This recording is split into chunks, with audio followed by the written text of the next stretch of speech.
What's going on, everybody? Welcome back to another day of 30 NSG on the daily grind. On today's show, we're going to be talking about Guerrilla Games art director says the studio was done with Killzone, prefers working on Horizon. We're going to talk about Lego pitched the brilliant Lego Horizon Horizon Adventures to Sony. We're going to talk about Prince of Persia, the Lost Crown team disband at Ubisoft. It's claimed.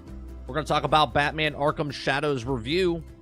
And later in the show, we're going to watch the Monster Hunter live, what's on right now, but we'll watch it after the fact. So that's what we're going to watch and read today on the show. If you guys like what I do here, we do this Monday through Thursday from 10 o'clock in the morning to about noon Eastern. If you like it, hit that like button, hit that subscribe button. If you'd like to go above and beyond that, become a member as little as $5. I do appreciate you very much for coming out and hanging out with us. If for 1 minute, 1 hour, or well, actually it's 1 minute. What do I say? 1 minute, 1 hour. I forget what the hell I said. It literally just left my brain. 1 second, 1 minute, 1 hour. I do appreciate you. And there we go. What's going on, Argus? What's going on, Travis? What's going on, Dolphin? What's going on, Marshall? What's going on, Eclipse? Kraken?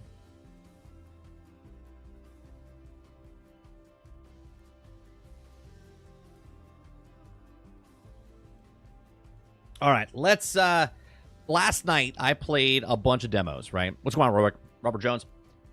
I played a bunch of demos last night. Some of them were good, some of them were okay, and some of them are just downright garbage, okay? So we played, yeah, Gen Z broke me, Krebsy. We played a game called Keep Driving, which reminded me of like a Oregon Trail, but for the modern day audience type of thing. Let me take that back. Not the modern day audience like that's been going around. Like a modern Oregon Trail is what I should say. Instead of doing a horse and buggy, you're in a sedan, right? And you're trying to get from point A to point B, and there's things that happen along the way, like crossing the river, little Timmy gets sick, pick up a hitchhiker, type of stuff like that. Thought it was interesting. I thought it was interesting, but at the same time, not for me. But we gave it a shot. We played the demo. Then we played what was it called? Camper Van Simulator. That was an absolute garbage fest. Like, everything about that game was just garbage. Okay? Then we played a game called It's Only Money, which was batshit crazy, and I thought it was good. But the demo didn't give me justice to, like, it didn't win me over, but I thought it was good. I thought it was good, but it just didn't push me over. It feels like Grand Theft Auto meets Saints Row meets Goat Simulator type of stuff. You're just doing like different quests to get a bunch of money to take over businesses and stuff. Long story short, you're a guy in the corporate world who loses his job, gets shoved down a hole, and then you're like a homeless person trying to build your way back up. It was interesting. It was interesting. I'll look more into it down the road. And then we played TCG Card Simulator. And let me tell you, just like Storage Hunters Simulator, I'm kind of blown away by it. So we played it for like 3.5 hours last night. And after I was done with stream, I purchased it. And I stayed up for an additional 2 hours playing the actual game. So much so that I'm level 9 after I purchased the game. Now, mind you, I was only level 7 in the game that we played last night in the demo version, but I got to level 9 before I went to bed. Okay? I actually kind of like it. I kind of actually like it. You know, there's a lot to it, right? There's a lot to it. Put in 8 hours. I put in 5, 3.5 or 4 almost in the demo, and then we bought the game after I got done streaming, and I put another almost 2 hours in. Like, ridiculous. Ridiculous. I was up to like 2:12 in the morning playing this goddamn game. And I was like, I got it. I have like a nice little repetition that I'm doing. Okay. And what I thought was funny, not until I played 3.5 hours and then an additional almost 2 hours did I realize when you open packs, you can actually speed up the process in the settings tab. You can actually speed it up. And I was just like, oh my God. I hated that it was so slow opening the packs of cards. right? So now I'm just buying. I bought a box, and I put it behind the counter.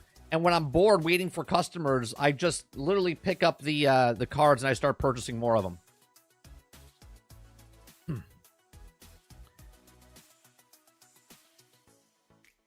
Argus says, I have become a Monster Hunter fanboy. Monster Hunter World came out. Yeah, Monster Hunter World was a fantastic game. Fantastic game, Argus. Yeah, there's a Fallout stream today at 3 o'clock. I can't cover it because I got to take my kid to swim. Sarge, it's good. It's good. It's a good game. Hey, made a game, sold a game. It's $12. $12 on Steam right now.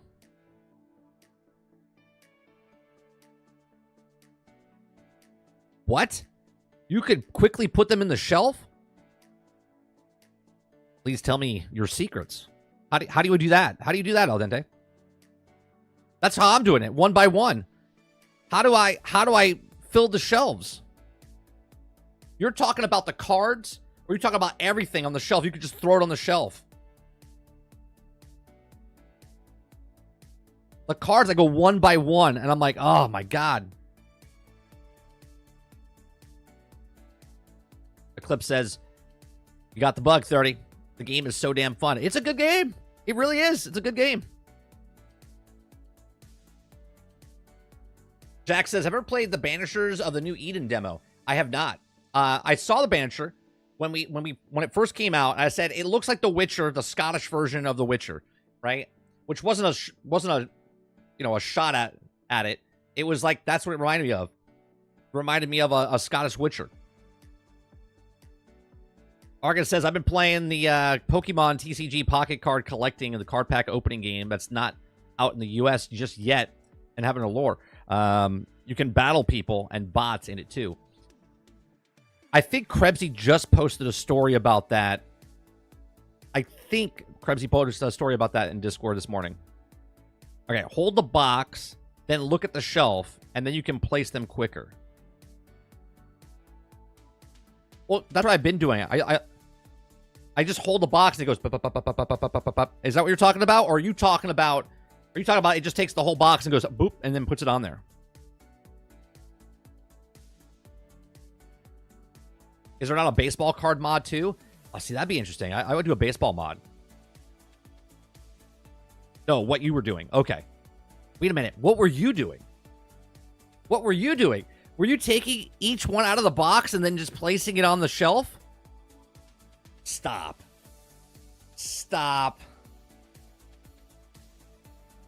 I was taking 8 packs of cards out of the box and placing them.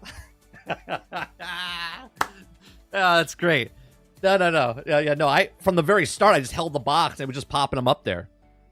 I thought you were talking about the one by one when you sell the individual cards. Can you put more than one card up there at a time? Because that's a pain in the ass.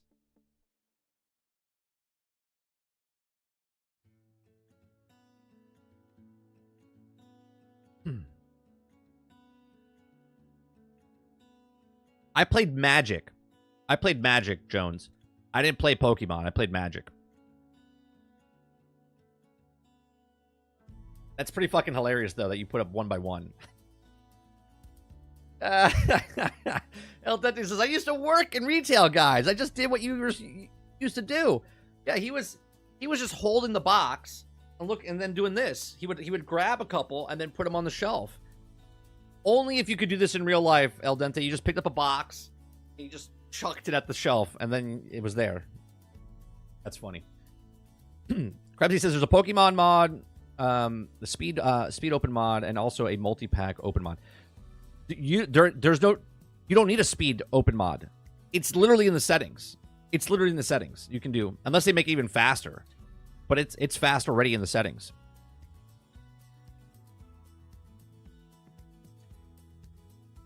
Come on, Kyla. You played Yu-Gi-Oh?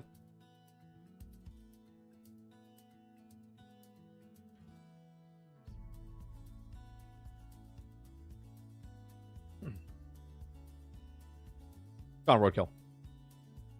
Yeah, I like the game. I like the storage wars or storage hunters. I think that's a great game as well.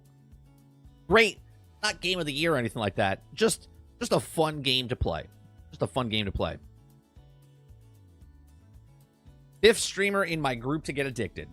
Well, you know, it is what it is. Make a game, sell a game. It doesn't mean to be this complex game that you cost you $312 million to make, right? You just come up with an idea. You make that game. You put it out there for people to play. People buy it, right? It helps that the game is not $70 as well. Have you played Helldivers at all anymore? I played a couple of weeks ago. Actually, I didn't play. I logged in a couple of weeks ago, grabbed my my war bonds, and then logged out. I have not played it. I haven't played it in like 3 months, 4 months.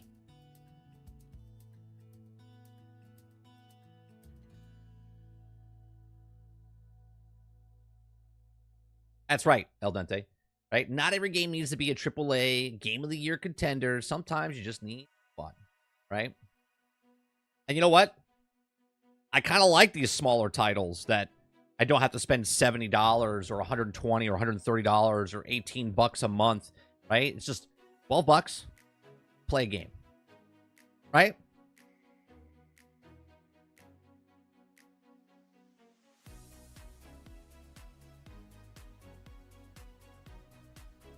Roka says, yeah, you always got to log in at least once a week to collect all the medals. What I don't like about the game was I didn't know that after I stopped playing. And then I opened it up and I had like 220 war bonds, right? And then I collected the first one and it hit me at 250. And then everyone after that, there was like 7 or 10 of them. They were all zeros. Because the way they do it is I can't spend them before I open the stuff up. It was just like when you open up the thing, it says, here you go. And you're like, oh, okay. So I didn't like that. Rubbed me the wrong way. And then I just stopped. I just stopped playing with that. Marcus says, I haven't played Helldivers 2 since the last time I played it with you, Mike. Yeah, I think that's the last time I actually played it. When I played with you, Kingard, right? I think that's the last time I played. No, I played it one more time with Takashi. I played it one more time with Takashi after that. But still, it's like a couple days after we played. Eclipse says, oh my God, are you becoming an indie fan? I've always I mean, you could look at my my Steam list. I have a lot of games that are indie games, right? I just I don't really play a lot of them on stream. I play most of them, you know, I mean, fuck, I played Deep Rock Galactic Survivor, right? I played that when it first came out. We played Pal World when it came out. We have, I mean, I can go in my list of Steam. I got a lot of stupid games, right? Plus it's a simulator game, right? I played like Lawnmower Simulator. I like Power Wash Simulator, right? I got a bunch of stuff. Yeah, okay, so let's see. Let me go down my list here. Okay.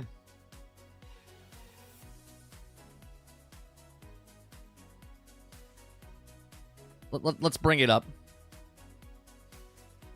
Okay. I got Airport CEO. I got Alaskan Trucker, Road Trucker. I got Banner Sagas, right? I got Atlas. Got Battle Bit Remastered.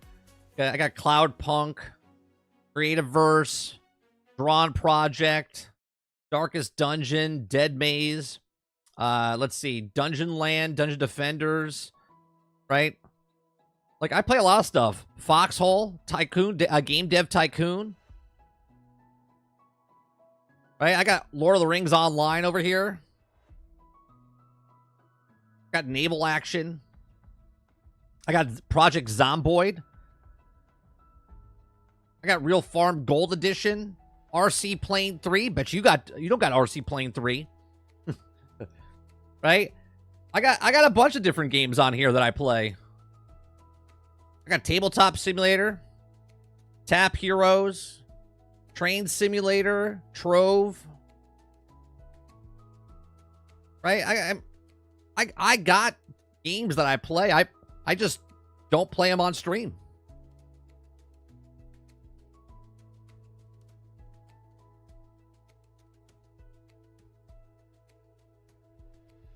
Travis says, 30, I got a Future Soldier Ghost Recon for $5 at GameStop, and still the game I play once in a while. Yeah, I mean, sometimes you just play certain games. I played HD2 like 3 days ago. Or Helldivers 2 like 3 days ago. Before that, I played it like last month. The last month it came out. Yeah, Sony just kind of ruined it. You know what I mean? It's like mom and dad coming in the room when your kids are having fun. And mom and dad are like, what are you doing? You're like, nothing. Right? We were playing Helldivers, and Sony like kicked open the door and said, boom, you got to sign up. And you're like, no. And then Kingard said it when we interviewed him a couple weeks ago. He's like, I kind of felt dirty playing it afterwards. You know what I mean? Robert Jones says indie games are superior, just hard to find. Yeah, there's a lot of little games out there.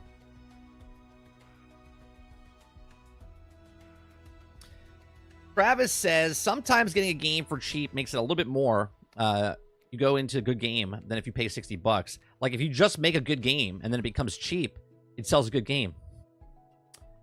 Would you say that works for Game Pass, Travis? Would you say that works for Game Pass? One more time. Would you say it works for Game Pass? Mo, enter the room. Right? Getting games for cheap, not paying full price, and then enjoying those games. Wouldn't that be the exact same thing than going to GameStop, picking up a game for $5, $10, $20, and then enjoying the game?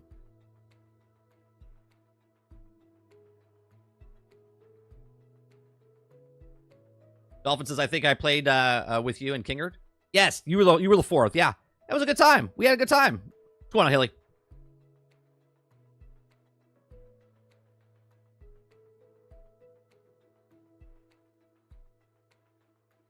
Haley's really selling me. He's trying really hard. The last couple days, he's like, DayZ has a new map, which is really fun. Load of quality life updates for you. The whole game. He's really trying to sell me on DayZ. Haley, do you need someone to play with you? You need someone to play? Roadkill says, yeah, I was just playing Mission on Suicide Squad. I just got back into it like the other day, and I forgot you couldn't swim. Lost a bunch of samples. Kid kicked me and had like a tantrum.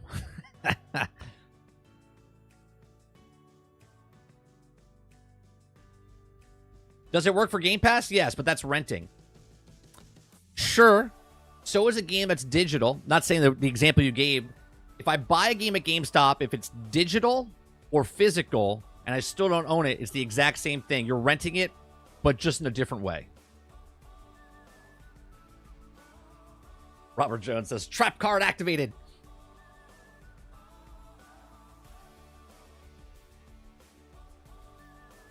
East Vandal says, actually going to GameStop is worse because you're not supporting the devs, as they say. Very true, Vandal. Very true. Right? Because it's secondhand. Yeah. Look at that. Didn't even think about bringing that up.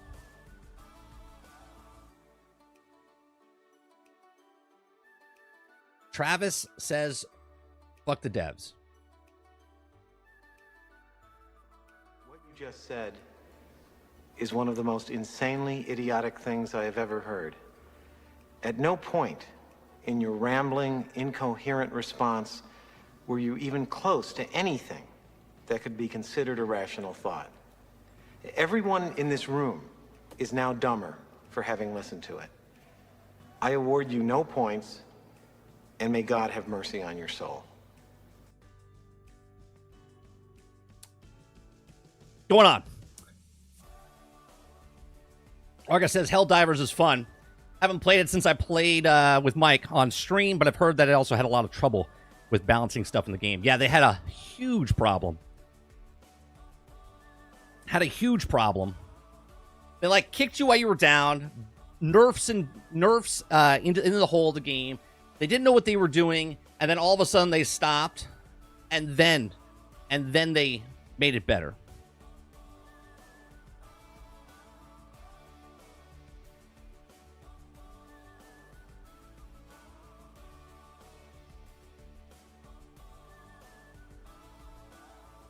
On a serious note, though, that right there is exactly what I'm asking for you guys.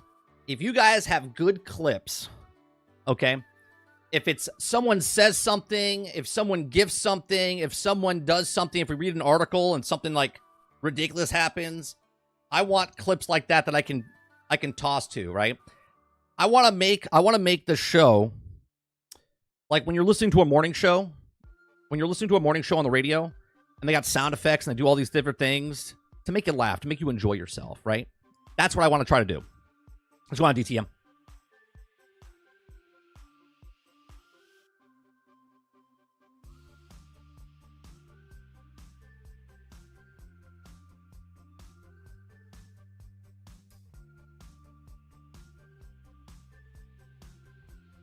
Robert Jones says, I finally understand Travis.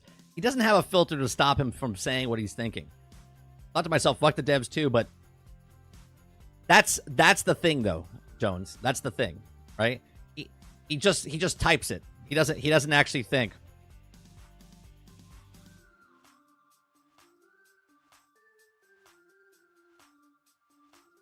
Yeah, but you're throwing all the devs. Right? You're throwing all the devs in that pile, where not all the devs are the same as the people that are doing what they're doing.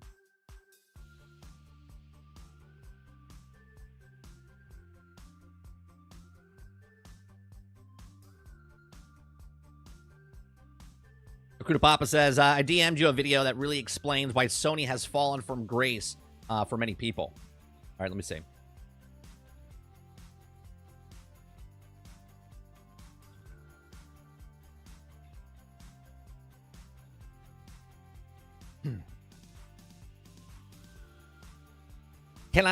Can I watch that? It's oh no, it's Alex, right? Is it okay to watch? It's I guess he is. He doesn't do anything like too. I don't really watch him too much. Too crazy. Yeah, I'm watching that. We're gonna watch that a little bit later, Travis. The Monster Hunter thing. I know what's going on now. We're gonna watch it later.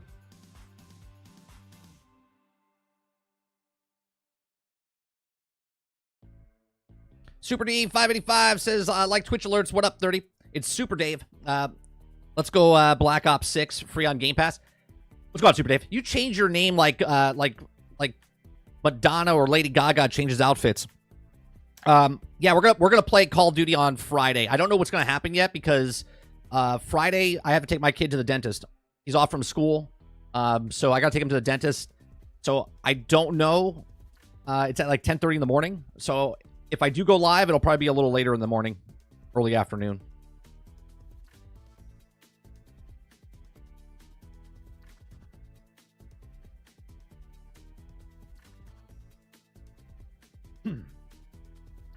Then says, howdy, folks, and fellow graybeards. Got the little skateboard behind you.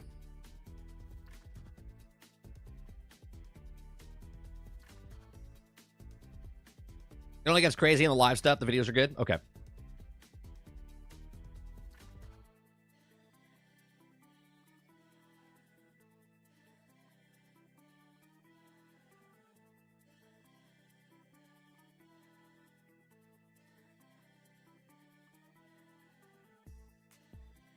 No, I don't want to do Twitch alerts.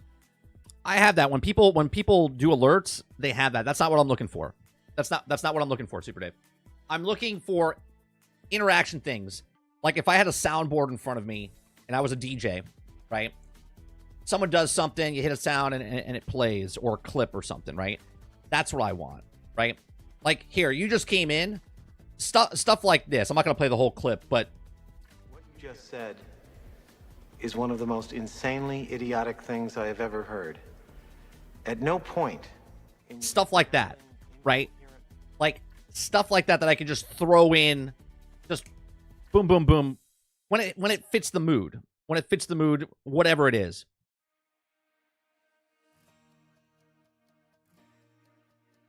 Ryu sent you the video in question. What culture gaming? Ex PlayStation boss calls modern gaming a death sentence. All right, maybe we can watch that a little later.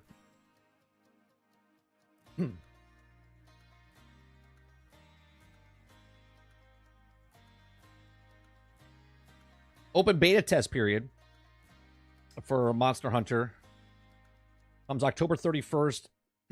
Excuse me. October 31st through November 3rd for Monster Hunter. So, I guess we'll know that in a little bit when we watch that video later in the show.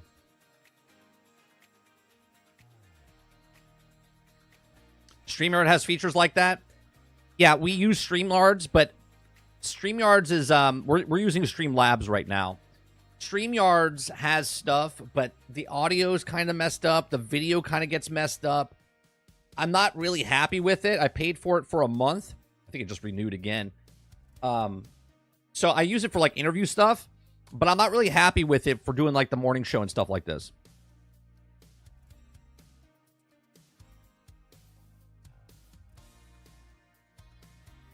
All right, let's start off.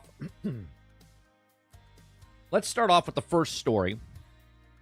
If you guys like what I do, we do this Monday through Thursday from 10 o'clock in the morning to about noon Eastern, 12:30, okay?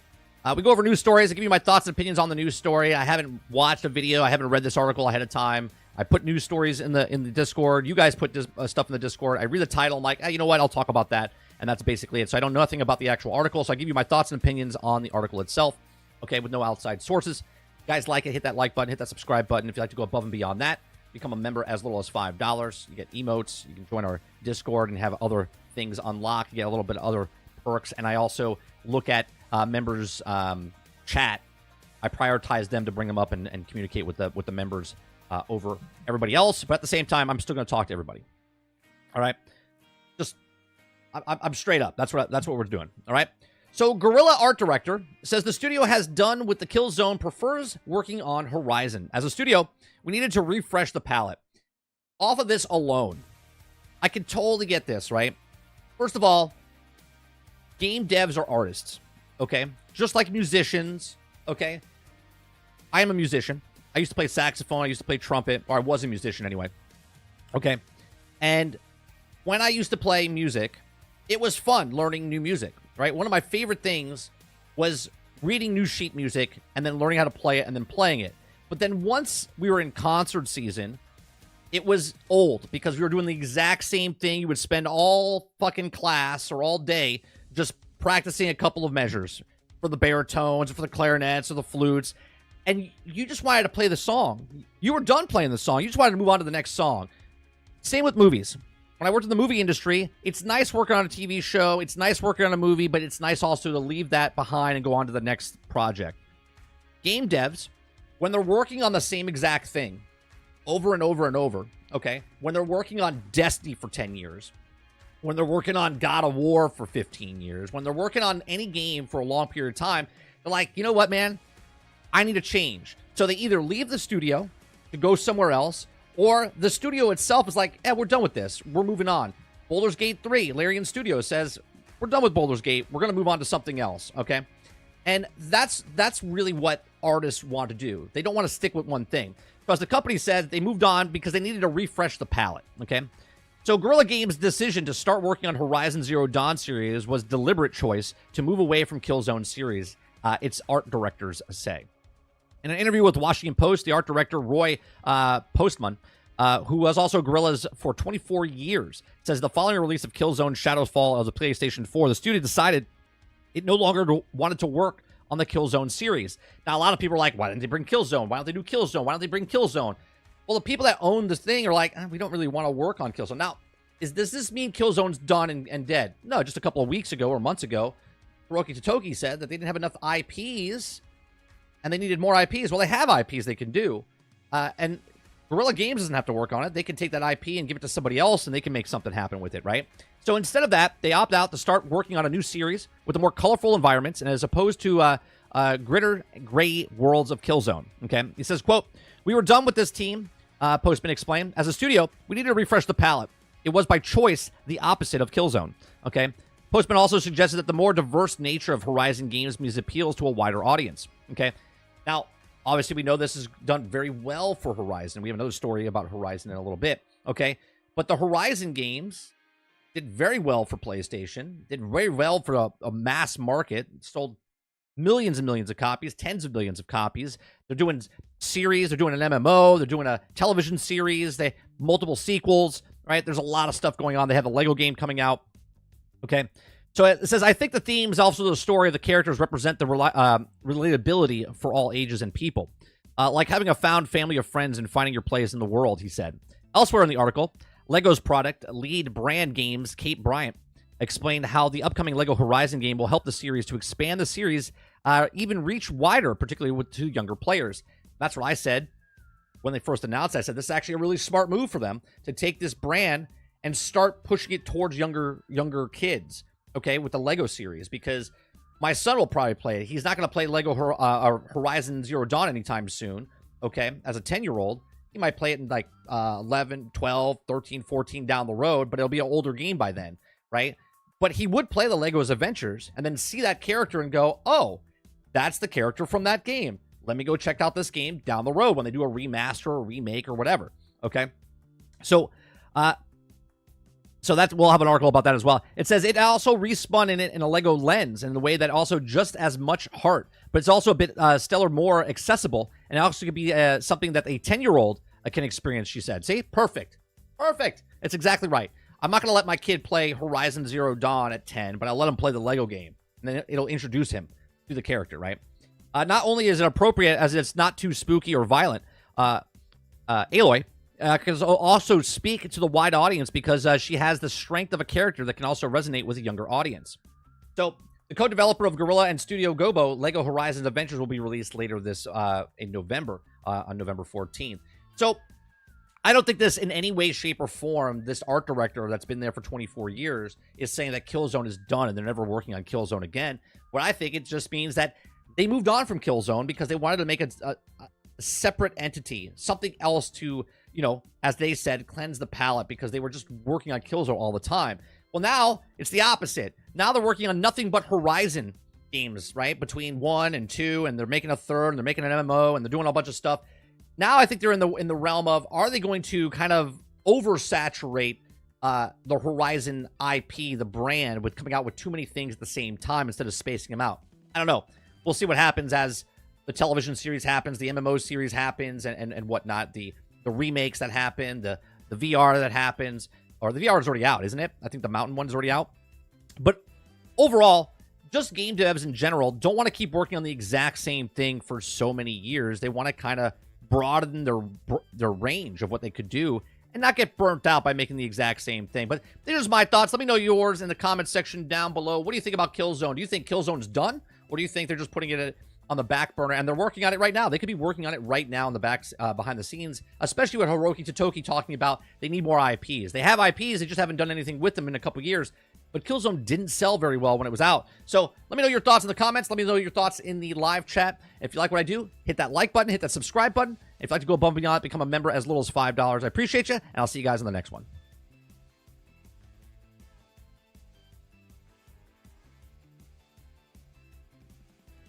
All right, let me see what you guys are saying in chat here.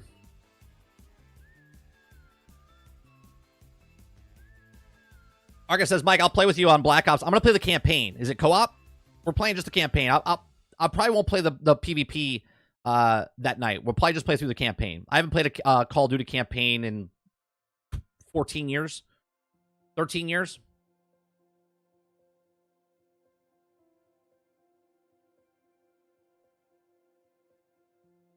Jason says, it's been 11 years since Shadow Falls, so let's different teams take over. Travis says, I don't know why, but every time a dev says they hate gamers, it reminds me of a scene where he's like, he hates these cans, not realizing he's shooting him. God, I love Steve Martin.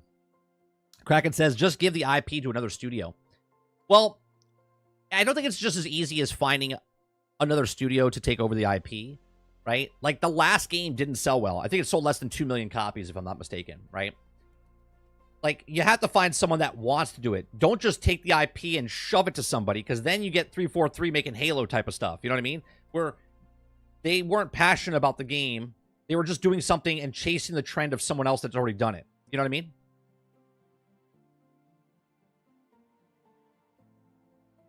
Dolphin says, I sucked at saxophone. I just put it up to my lips and faked it. That doesn't work. Doesn't work. They know you're not playing. They can hear with their ears. They're like, yeah, Dolphin's not playing. They're like, there's no help for that kid. Altern says they're already done with Killzone, that they do Horizon 1 and 2 and remasters. Yeah, but they stole the IP, right? They said that the IP is, they don't have enough IPs. Well, they have the IP. They could still be working on it. Jason says it's already oversaturated, in my opinion, for the Horizon games. But they're wringing that out. They're wringing that towel out as much stuff as possible. Like, hold on a second. There's still stuff left in there.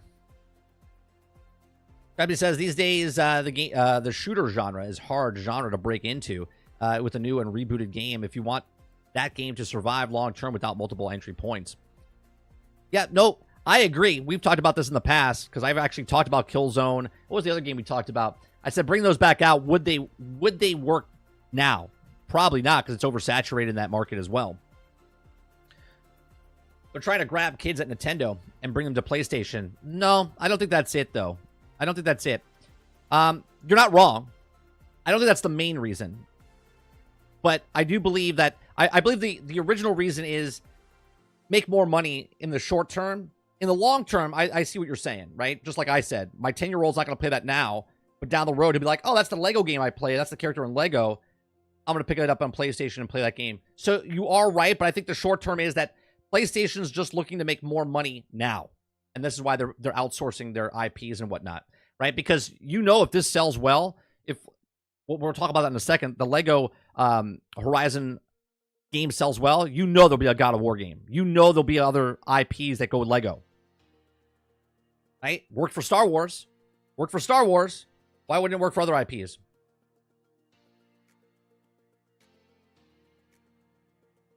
Bracken says their plans for Horizon alone are oversaturated. Again, they want to wring that out.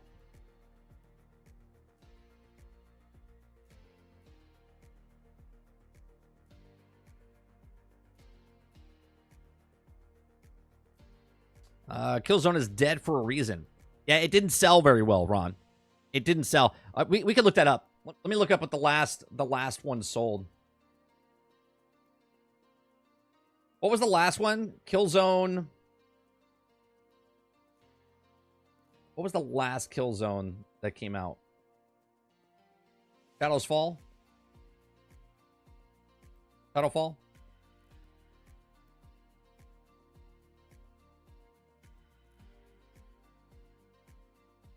Yeah.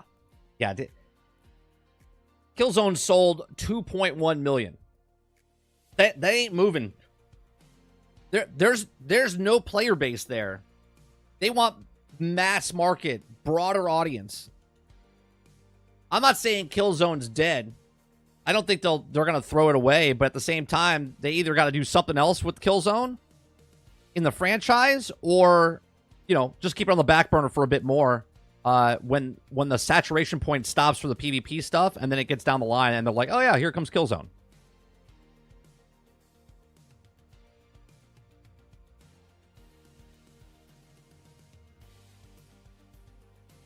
Ron says, Sony has lost the desire for creative, innovative. They also remake company now. I think all of them, are also guilty of that. I don't think it's just Sony guilty of that.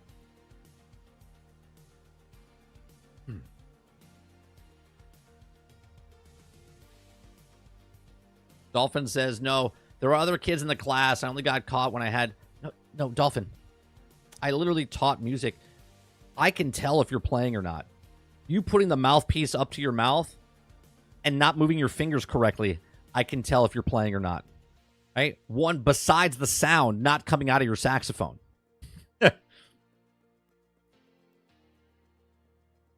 Jason says, Lego Stellar Blade.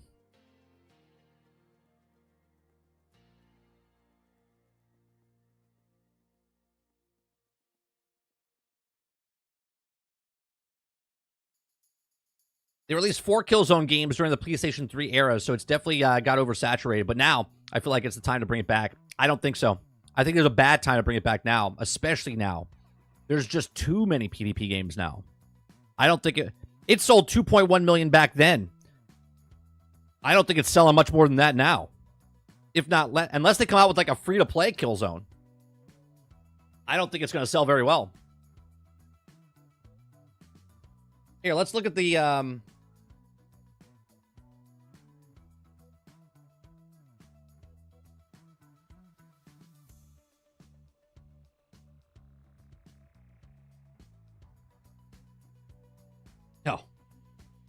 No. It's completely no. The series is not very good. Okay? Not very good. 2.6, 2.8, 2.1. No. And that was then. That was then. Sony's looking for minimum 5 million. Minimum 5 million. There's no way that would make that many sales in a saturated PvP market right now.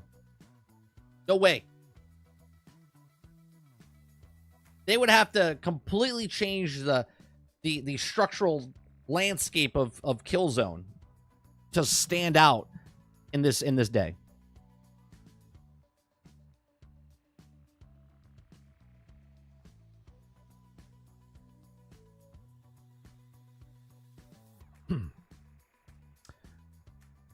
All right, going from that, we're going to go to the next story.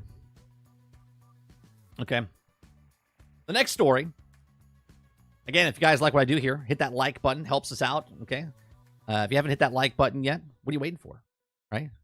Doing the exact same thing every single day, Monday through Thursday from 10 o'clock in the morning until noon Eastern. We read stories, have conversations. If you're here in the background listening to us, just hit that like button.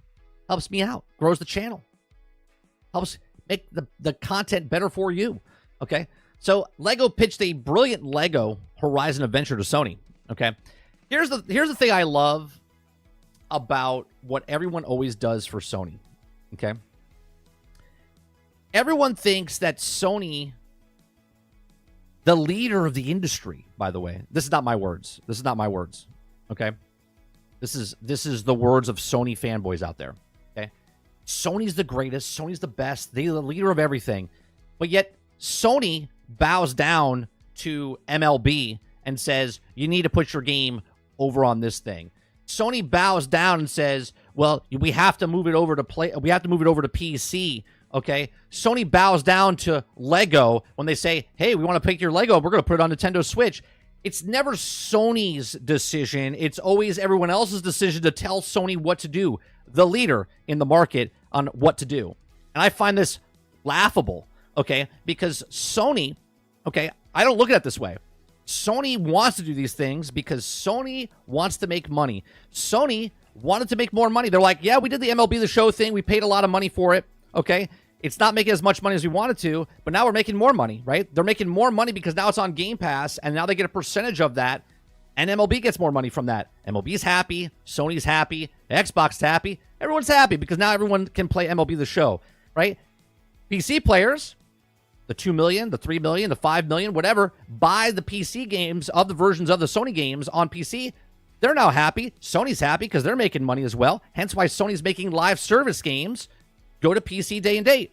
This is not a live service game. This is a single-player adventure. Actually, I think it's a co-op game as well, okay? And it's a two-player game, okay? It's a co-op game, single-player adventure Lego game, okay? And they want to make more money. Imagine the world where a company, the leader, wants to make more money across all platforms, okay? But let's continue here, okay? It says, there's a strange recruiting sentiment that the PlayStation community and Horizon is getting too many games. Well, there is. They could oversaturate it. But it's Lego. And who came up with the idea for Lego Horizon Adventures? It doesn't matter if Lego came up with the idea. Sony's like, yeah. People that were on VR were like, hey, can we put a Horizon game on VR? They're like, yeah, sure. Can we put a Horizon game on television? Yeah, go ahead. Right? It could be oversaturated real fast. Okay? So you may recall that Guerrilla and a Danish brick manufacturer collaborated on an awesome tall neck set a few years ago and sparked an idea for the toy maker and the rest of the history. Okay? It says, quote, we were all fans of Horizon, Kate Bryant said, and the project led to Lego brand games, told the Washington Post. So we had a direct conversation with Guerrilla, and then Guerrilla had a conversation with Sony, and Sony was like, yeah, we want to make more money. Came to the table and said, hey, the tall neck set looks really cool, but what would you even cooler? Fully expected for them to go, yeah, that would be cool, but nothing would come of it. But they matched our enthusiasm, okay? It says Guerrilla turned to UK Steam studio Gobo, the co-developer of the game, and they came from making smaller games and the games for children. Lead game designer Gonzalez said that adding the Amsterdam first-party experience has been inevitable. or invaluable, sorry. They also bring so much knowledge on how they make this something larger than life. We also think Guerrilla and the studio Gobo have done an outstanding job because after playing 90 minutes of the LEGO Horizon Adventures, we generally believe it could be the best LEGO game ever made. It's tremendous fun. It looks absolutely outstanding. And even better, this is also to wait long to play it yourself. The game has gone gold, and it launches next month, right? Well, obviously, this is like an advertisement piece for it. But do we think in any world that Sony didn't have a say if Horizon, the IP they own, the studio they owned of Guerrilla Studios, Sony was sitting back going, yeah, I don't know. You think we should make more money by putting a Lego game on a Nintendo Switch, a competitor? Because remember, their IP is still theirs. Yes, Guerrilla didn't make it. Yes, they gave the IP to another studio. Sony still owns it. Is Sony PlayStation going to pop up on that screen when the Lego game comes out and you turn it on? You're damn right it is. Okay. So I love how people keep moving the needle here, right?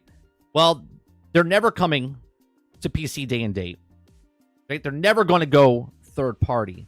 Well, they're only doing it because it's 2 years after. They're only bringing the games that are live service to PC day and date. They're never going to go to third party. This is an IP. Horizon is a Sony IP. Regardless if it's a game that Sony made or not, this is an IP that they own. Sony's name will be on that game 100%. Guerrilla will be on that game 100%.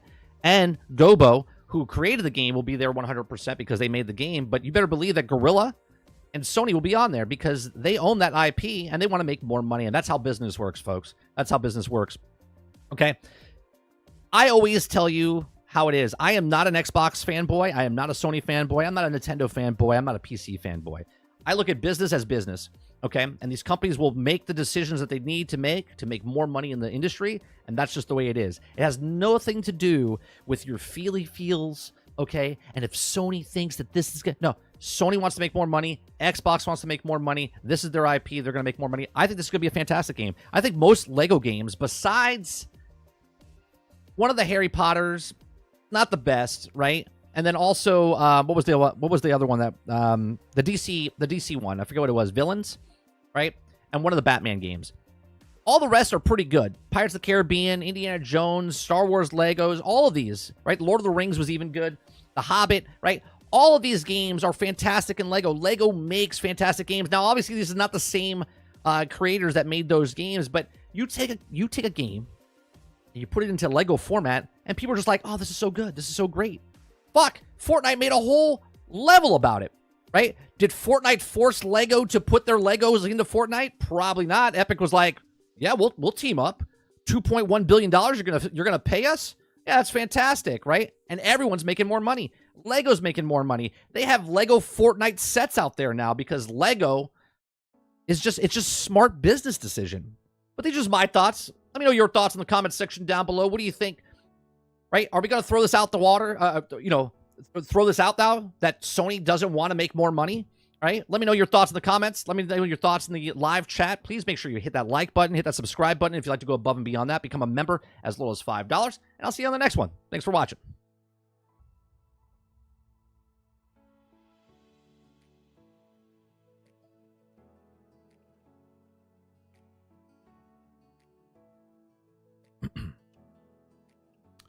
Let's see. Move the goalpost, bro. All right. You gonna move that goalpost? All right.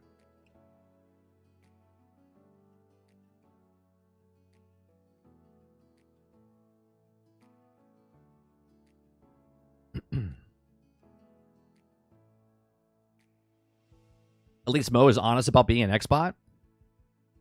Are you saying that I'm not honest about being an Xbot? Is that what you're saying, Travis?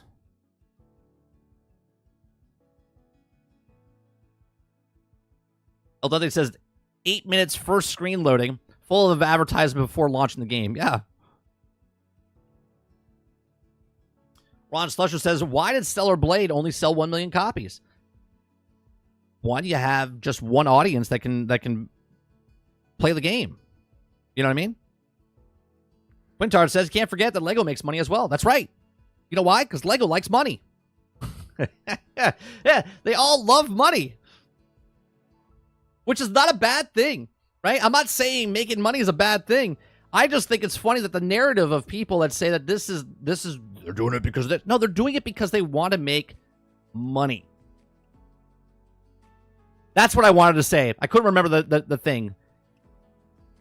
Yeah, I was gonna say throwing out the baby with the bathwater, but I completely like.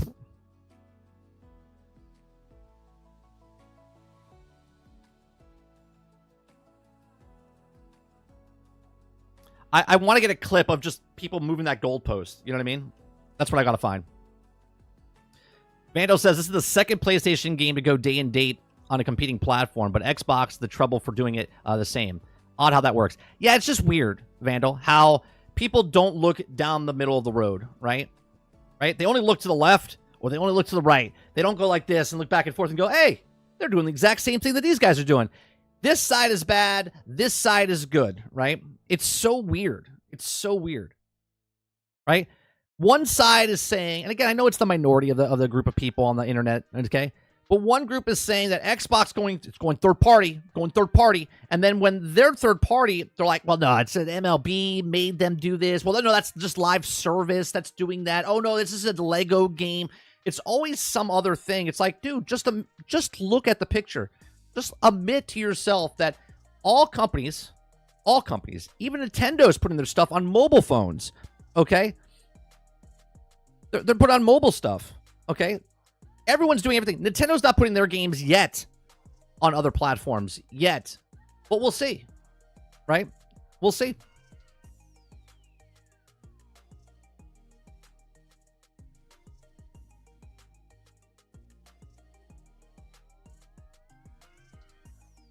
See, I don't hate anything.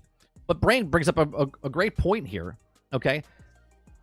He says, Travis, you want to know why I hate Sony? Because they tried to make Crimson Dawn exclusive to PlayStation when that game has been made PC game since 2018. Fuck Sony. Now, I want to take what you said there, Clips. A lot of people say that Sony, and again, we don't really know the proof yet of Black Myth Wukong being exclusive if Sony threw money at it. But we do have proof in the past that Sony has thrown money at companies to make it exclusive. This is the latest one, right? Where they try to buy Crimson Desert, okay, to make it exclusive, okay?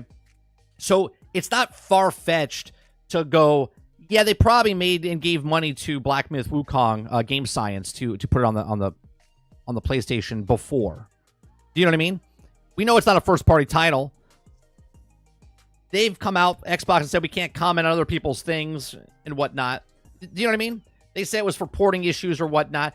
But I'm not saying they did it, but I'm saying it wouldn't be surprising if they did, right? Because we know they do it in the past. And all companies do this, right? We read an article yesterday. Remember when Tomb Raider, Xbox approached them and said, hey, we want to make Tomb Raider, you know, and Xbox got shit on for that. But yet Final Fantasy is okay to be on PlayStation. You see what I'm saying? They're hypocrites. They're all hypocrites. All I'm going to say for this 30 is not wrong. The thing I laugh at is how so many people can't listen to when a CEO explains something, but takes years for ears to open. Yeah, but Krebsy, when Hiroki Totoki and what's the guy, Holtz, okay? When Jim Ryan said things, nobody listened either, right? When people come out and say that they're never going to do it, and then they do, things change. And as I said, it was on Monday's show or last Friday, I forget. People and companies are allowed to change the plan. They're allowed to change the plan. I gave an example of, I want to build a deck on the back of my house. Not really, but I want to build a deck on the back of the house. But then something happens where I don't have the money to build a deck on the back of my house. So on Monday, I say, I want to build a deck on the back of my house this year. And then 3 days later, something happens, and I'm like, well, I can't build a deck on the back of my house. I'm allowed to change the plans. Companies are allowed to change the plans. It's the fanboys on every side that look at this and they're like this. You see me posting in Discord. They hear no evil, see no evils, speak no evil type of stuff. That's the internet, right? They only listen, hear, and watch what they want to listen to, speak of, and whatnot, okay? Or not listen to that stuff, okay? So Sony's allowed to make changes. They're allowed to start putting games third party, and that's okay. That's okay. Okay? But it's the people that are just so in their own little bubble. They're like, they're never going to do it. They're never going to do it. But they are, because they're all businesses and they're all trying to make money.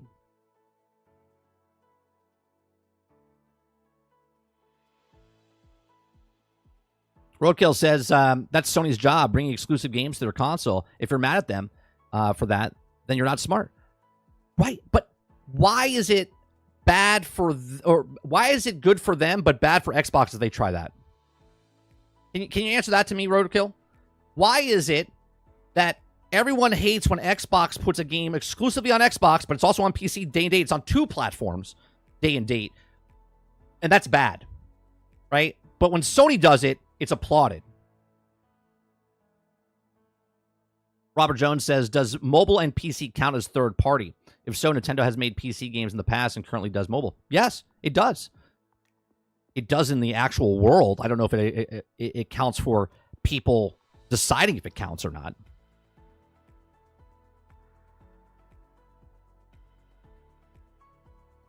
Well, I wouldn't even say that CEOs can lie, right? When they say what they say, at the time they say it, that was the plan, right? Here, I'll put it this way. My son says he can go outside and play with his friends.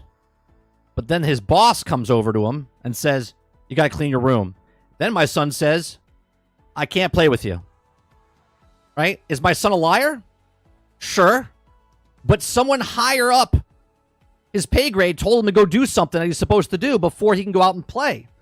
Right? Everyone is allowed to change stuff. They're not locked in. This is not Deal or No Deal. Or Who Wants to Be a Millionaire? Is that your final answer? Right? CEOs, sure, they lie, but they're also allowed to actually say what they think at that moment, and then 3 weeks later, things change.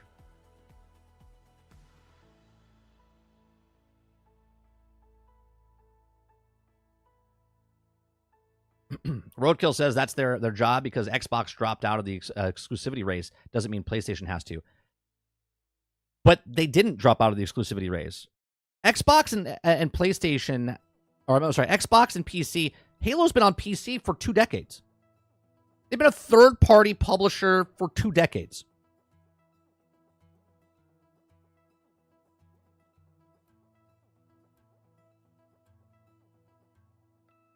Argus says, why are PlayStation mainstream enjoyers subhuman trash? Can you explain that to me? Yeah. Travis says, because Xbox wants to lie and say that despite them being willing to sell their grandmother for $1. Okay. Candy Crush 2024 has made a profit over $530 million in 2024. That's more than a PlayStation 5 exclusive. Let that sink in.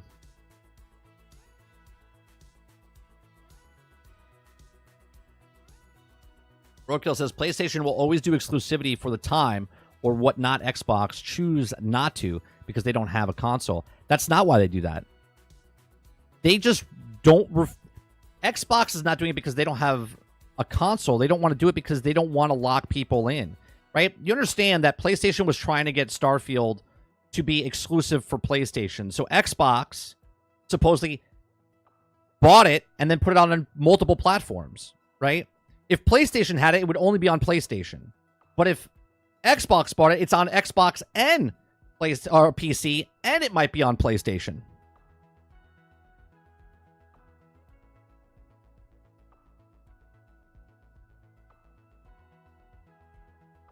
Quintar says, Halo is technically a Mac-only first, to be honest. Marathon is a prelude to Halo. Well, Halo Wars was actually the first Halo game, but then they turned Halo Wars into the first-party Halo game that you got on Xbox, right? Yeah, Halo was actually a Mac thing first, but then Microsoft bought them, and then they put it on the Xbox, and they turned it in from an RTS type of game into a first-person shooter game, right? But my point is that Halo has been on PC and console for 2 decades. All of a sudden, people are waking up going, well, now they're a third-party publisher. They've been a third-party publisher.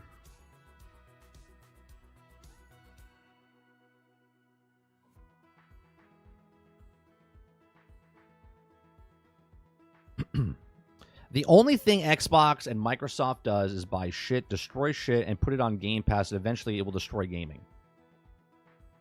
So you're saying that PlayStation has never bought anything and destroyed a company?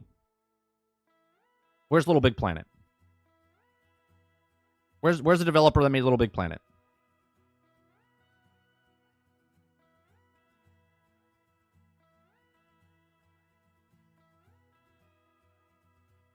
Right? All companies do the exact same thing. You just have a bias, that's all. And that's okay. That's okay.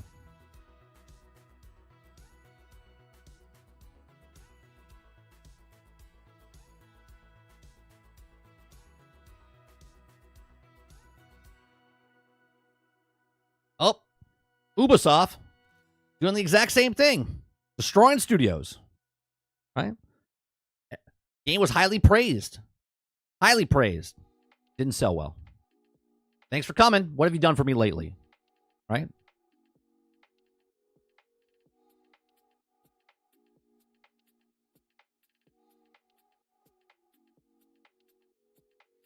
The next story we got. Prince of Persia. A lost crown team disband at Ubisoft. It's claimed. It's claimed. Let me say it in the background for people. It's claimed. Okay, so we're going to read this. If you like this, hit that like button, hit that subscribe button. If you'd like to go above and beyond that, become a member as little as $5. We do this Monday through Thursday from 10 o'clock in the morning to noon Eastern. We read stories, have conversations, give you my thoughts and opinions on these things. Okay? All right, so Prince of Persia, the Lost Crown team disband at Ubisoft, it's claimed. Okay? There won't be a sequel to Prince of Persia, the Lost Crown, at the team that built the game no longer exists at Ubisoft, according to a new rumor in the French journalist. Okay, Ubisoft has also disbanded the team behind the game after it failed to reach eternal expectations. Now, a sequel for the game has also pitched about the company's rejected it. Okay, so the game came out, was highly praised. They said it's a very good game. People liked the game. That people that played the actual game and bought the game, they actually liked this game. Okay, but now they pitched the sequel, but it just didn't sell very well. Right? It just didn't sell very well. Okay, and this game, not that I recall, was on Game Pass in any way, shape, or form. Okay, it was just a full-fledged game. They made a game. They sold the game. It was a very good game, but it just didn't sell. We've heard that story a couple times this year, right? Okay. It says the news first revealed during, how do you even say that guy's name? Gautat's show? Jesus, that's not happening. The Origami YouTube channel. The show is in French, but the user from Reset Era summarized the report. The report claims the decision about the future of the game was decided a few weeks after the release. It was made clear that Ubisoft, that after releasing the DLC and the cosmetics for the game support, would be done. It was also said that the members of the core dev team fought the aforementioned sequel and even more expansions.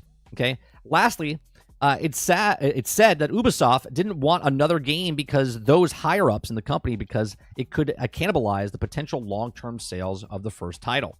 Okay.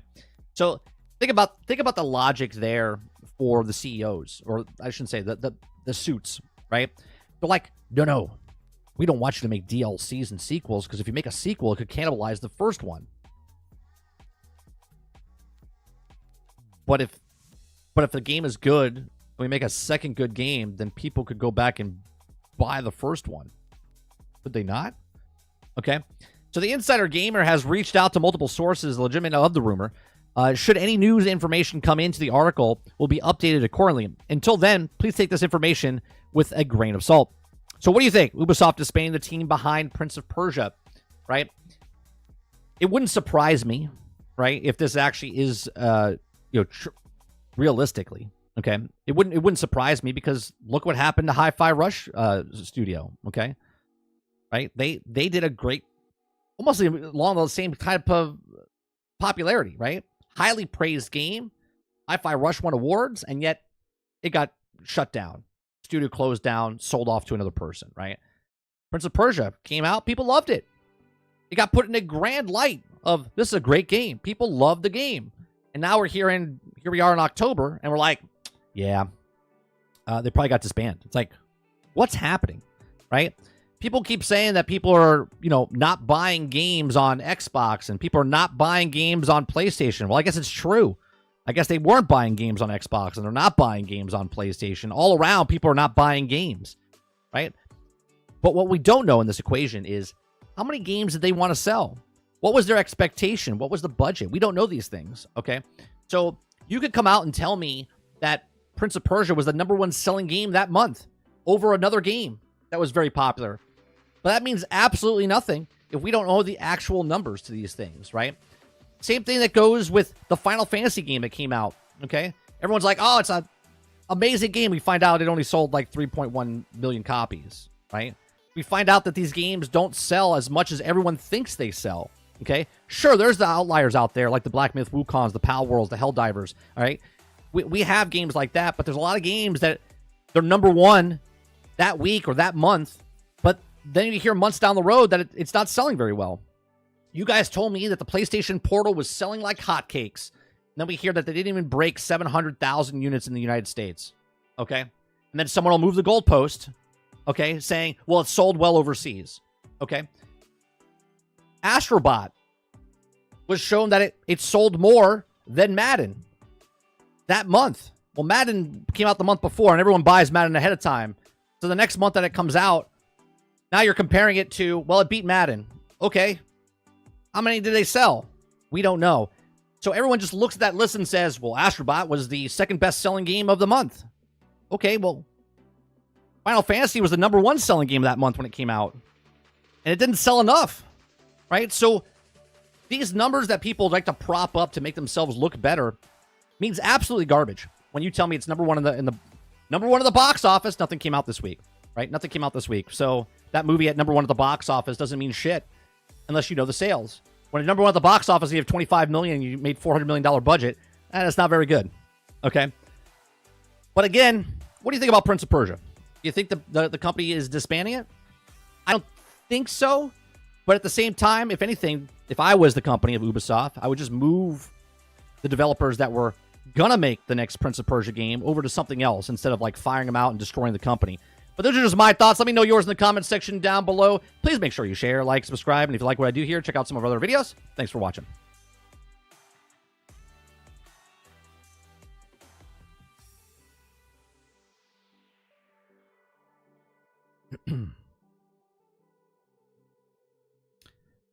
El Nini says that Hi-Fi Rush was Xbox's best game in 2023.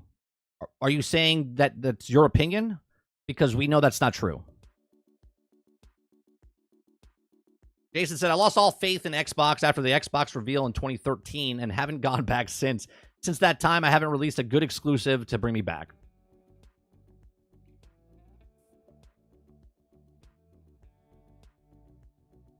Altern says, we know that the expectation is always 10 million copies sold. Everything else is lower than expectations. Yeah, I would think, I know you're joking with the 10 million. I would think like the AAA games is like 6 to 7 million, I would think. And anything under that is below expectations.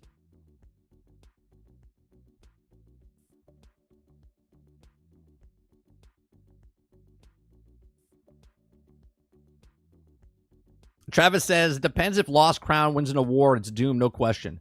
It doesn't even... Oh, if it wins... You're saying if it wins an award, it's doomed. Yeah, I was going to say, if it wins or loses, I think they're doomed.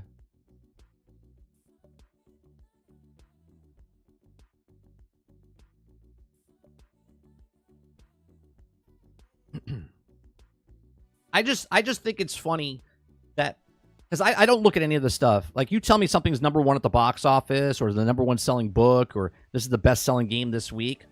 Cool. If you're so excited, let me know what it is. Let me know what the actual price, like how many copies it sold. Space Marines 2 has no problem telling you, 4.5 million. Black Myth Wukong has no problem telling you, 20 million, right? They have no problem telling you the numbers because they're happy with the numbers. But if someone comes out and says nothing about the number, and then tells you that it's #1 that month in sales, then what's the number? Tell me the number. Because they know if they tell that number won't look impressive.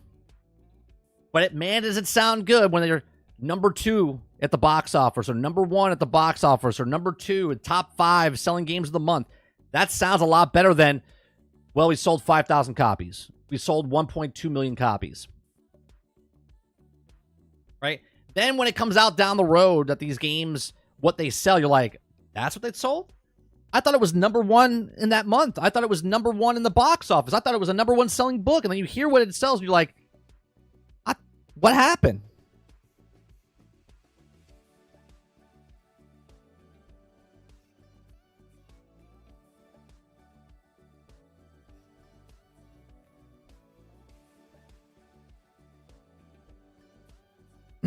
You guys going back and forth.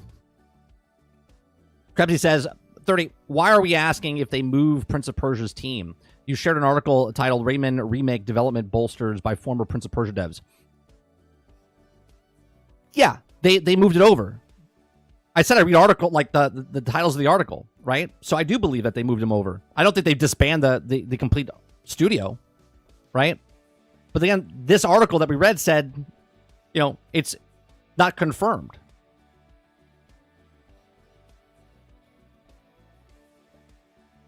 Travis, really, they should have hurried up and released it, waiting after all the discussion happened and worse things to do. They could. But what are you guys talking about? Kylo says 20 million is insane. Oh, for Black Myth? Yeah. I mean, Power did 25 million, right? Helldivers did what, 18? 18 million?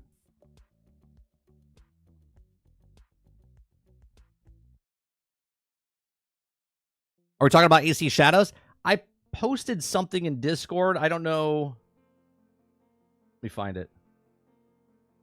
I posted something in Discord this morning. It said Assassin's Creed Shadows dropped promised early access. We're not talking about it, but we could. Which I think is fucking hilarious, by the way.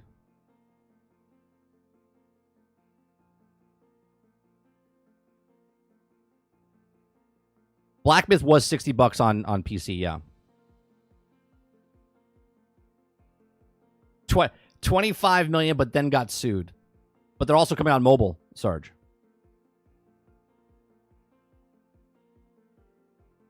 Right now, Super Dave, I don't even know if Black Myth is... I think Black Myth Wukong might be the Hogwarts of this year. Black Myth Wukong could be the Hogwarts Legacy of this year.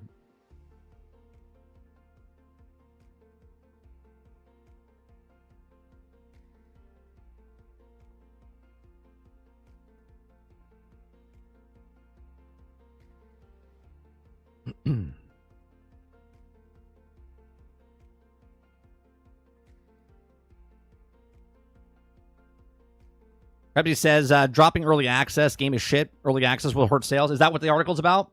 Oh, it is. Early access. Okay. Yeah.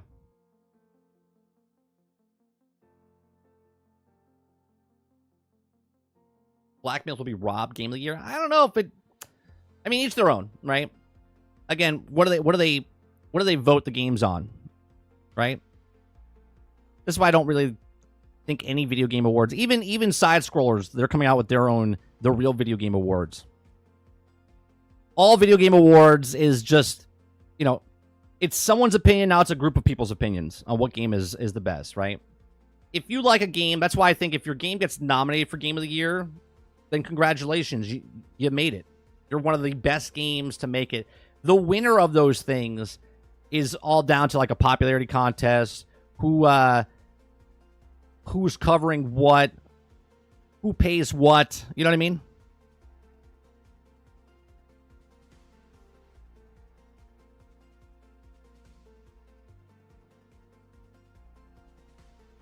El Nady says Astrobot or Rebirth going to take it. I mean, we don't even know the nominees yet for the Game Awards, right? I know the Golden Joystick came out with their stuff. Excuse me.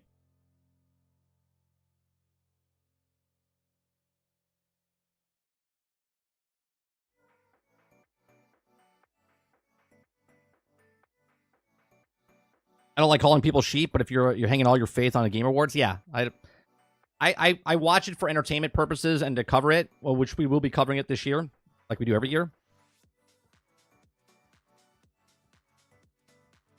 Krebsy says they don't want to give it to a Chinese company. You think so?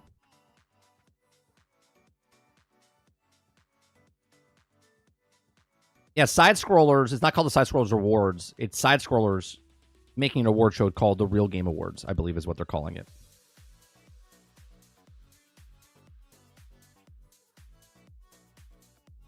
Simulator Awards.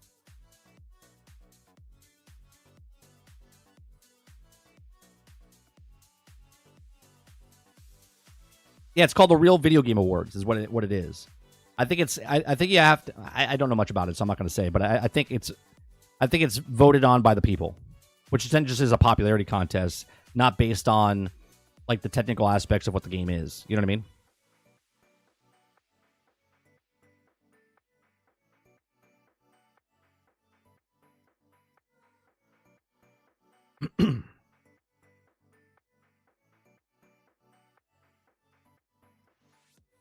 Travis says the Game Awards is a Super Bowl. We only watch it for the commercials. We know what it is. Well, the commercials, right? The commercials are what the main thing is. We don't care about the actual awards. We care about what games they're going to show during the actual Super Bowl. You're absolutely right.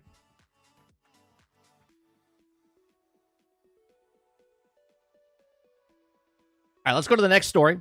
Moving right along. Batman Arkham Shadows review. Okay. Batman Arkham Shadows review. If you guys like what I do here, we just cover news stories, have conversations, give you my thoughts and opinions on these. If you like it, hit that like button, hit that subscribe button. If you'd like to go above and beyond that, become a member as little as $5. We do this, like I said, Monday through Thursday from 10 o'clock to about noon Eastern. All right, so Batman Arkham Shadows review. Okay. I wonder if in this review, they're going to say, this is not the Batman game we asked for. We all know it's Batman game, so it has to be followed by, this is not the Batman game we asked for. So let's find out. Okay.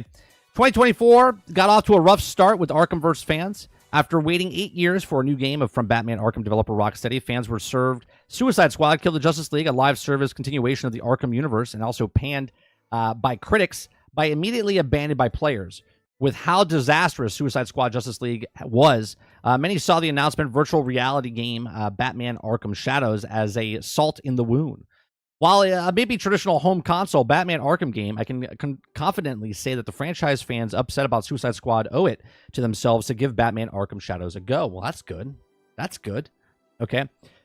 Set between the events of Batman Arkham Origins and Arkham Asylum, Arkham Shadows begins on the 4th of July and sees Batman dealing with the threat of the Rat King, a mysterious enemy of the gang devoted followers, and also made home the apocalypse threats of Gotham City. Players have to solve mysteries behind the Rat King and save Gotham, and all while playing through the eyes of Batman himself. Arkham Shadows isn't the first crack at VR Batman Arkham game, but while Arkham VR was more of a tech demo, Arkham Shadows is a full-fledged video game. It's a 10-hour-plus experience that checks out the Arkham games boxes. Some may be immediately dismissed by Arkham Shadows because it's a VR game, but that's a mistake. Arkham Shadows is a real deal, and is the closest thing we've gotten to proper Arkham games since 2015's Arkham Knight. Okay, Batman Arkham Shadows does a brilliant job of transitioning the hallmark of the traditional home console Arkham games to VR space. Going into it, my biggest concern was that the game would also have no way of doing the Arkham franchise trademark combat justice, but it accomplished here exceeds all expectations. The shift to a first-person perspective means completely different take on the Arkham brutal melee combat. But developer Camouflage also made a jump while still maintaining the rhythmic senses of the Arkham franchise, hard-hitting fights. Though instead of pressing buttons to beat up the bad guys, players have to literally punch them. Oh God, this sounds... I was sold until I had to play this. I'm going to be sweating profusely. And I'm not even a fat guy. Okay? But it also says buttons by beating up the bad guys. Players have to literally punch them in various visuals, cues implemented, and add extra depth to the proceedings. Okay? Yellow indicators pop up to give players some direction while pummeling their foes in the encounter in Batman Arkham Shadows. Not unlike rhythm games, but box fitness apps, players are given a warning when another enemy is about to attack. They're also given a chance to swing their arms in any direction to block the hit as the game goes on. Enemies incorporate knives and armor, okay, which also add extra steps in fights, like dodging knife attacks by physically ducking and stunning armor enemies with Batman's cape. Fighting in the game had me sweating on higher difficulties. Arkham Shadows combat is fun and doubles as a genuine workout. Yeah. No, I'm good. Like, I was like, you know what? I might pick this up. But then I was like, yeah, no. That'll punch a wall, television set, something. Consider how iconic Arkham combat is. I think doing it justice was the most important thing for Arkham Shadows to accomplish. It also says a lot to succeed in that endeavor. But there's a lot more to Arkham games than fighting. Atmosphere is another key component, and luckily, Arkham Shadows delivers there as well. Arkham Shadows is also an Arkham game through and through, with the dark, moody environments, impressive attention to detail, and a clever reference to the larger Arkham universe. Simply put, Arkham Shadows has all the vibe fans expect from an Arkham game. So is this the the Batman game people were actually asking for? While exploring Arkham Shadow's game world, players have a lot more to do than beating up bad guys. Detective vision is used to investigate crime scenes, as is in the main game, which players examine objects for clues. Detective vision is also useful for predator sections, where the stealth is also favored over straight-up hand-to-hand combat. Players can easily swing from one perch to the next, hunting down each guard in the room by also a manner, and it feels exactly like the Rocksteady games. Now I'm back in. Right now, I'm like, I can stealth. Maybe I don't have to punch everybody. Maybe I can just take them out. Okay. Arkham Shadows is a perfect transition from the Arkham gameplay virtual reality. Fans will also be happy to know that it exceeds the story as well. Arkham games have always earned a great deal of praise in their encouraging narratives and shocking twists. The Arkham Shadows delivers. The game is a full, surprising revelation of offers interesting backstory on key Batman characters.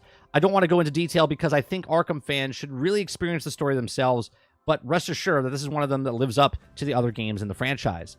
That being said, the game is not without flaws. There are some major drawbacks that keep us from reaching out the same heights of Arkham Asylum and Arkham City. Through the good news, there's also some of the game's bigger problems with hopefully fixed through patches. Okay, this Batman Arkham Shadows is a buggy mess or buggy game. Well, there goes that. I'm back out. I'm back out. Okay. I lost count of how many times I had to restart checkpoint due to the progression bug, making it impossible to continue. And story events wouldn't trigger. Batman's hand would also refuse to close into a fist.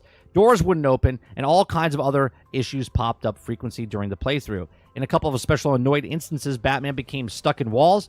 The sheer number of bugs would absolutely damning in other games, but Arkham Shadow's frequent checkpoints make it so players reload their latest save to solve the issue, to solve virtual no progress.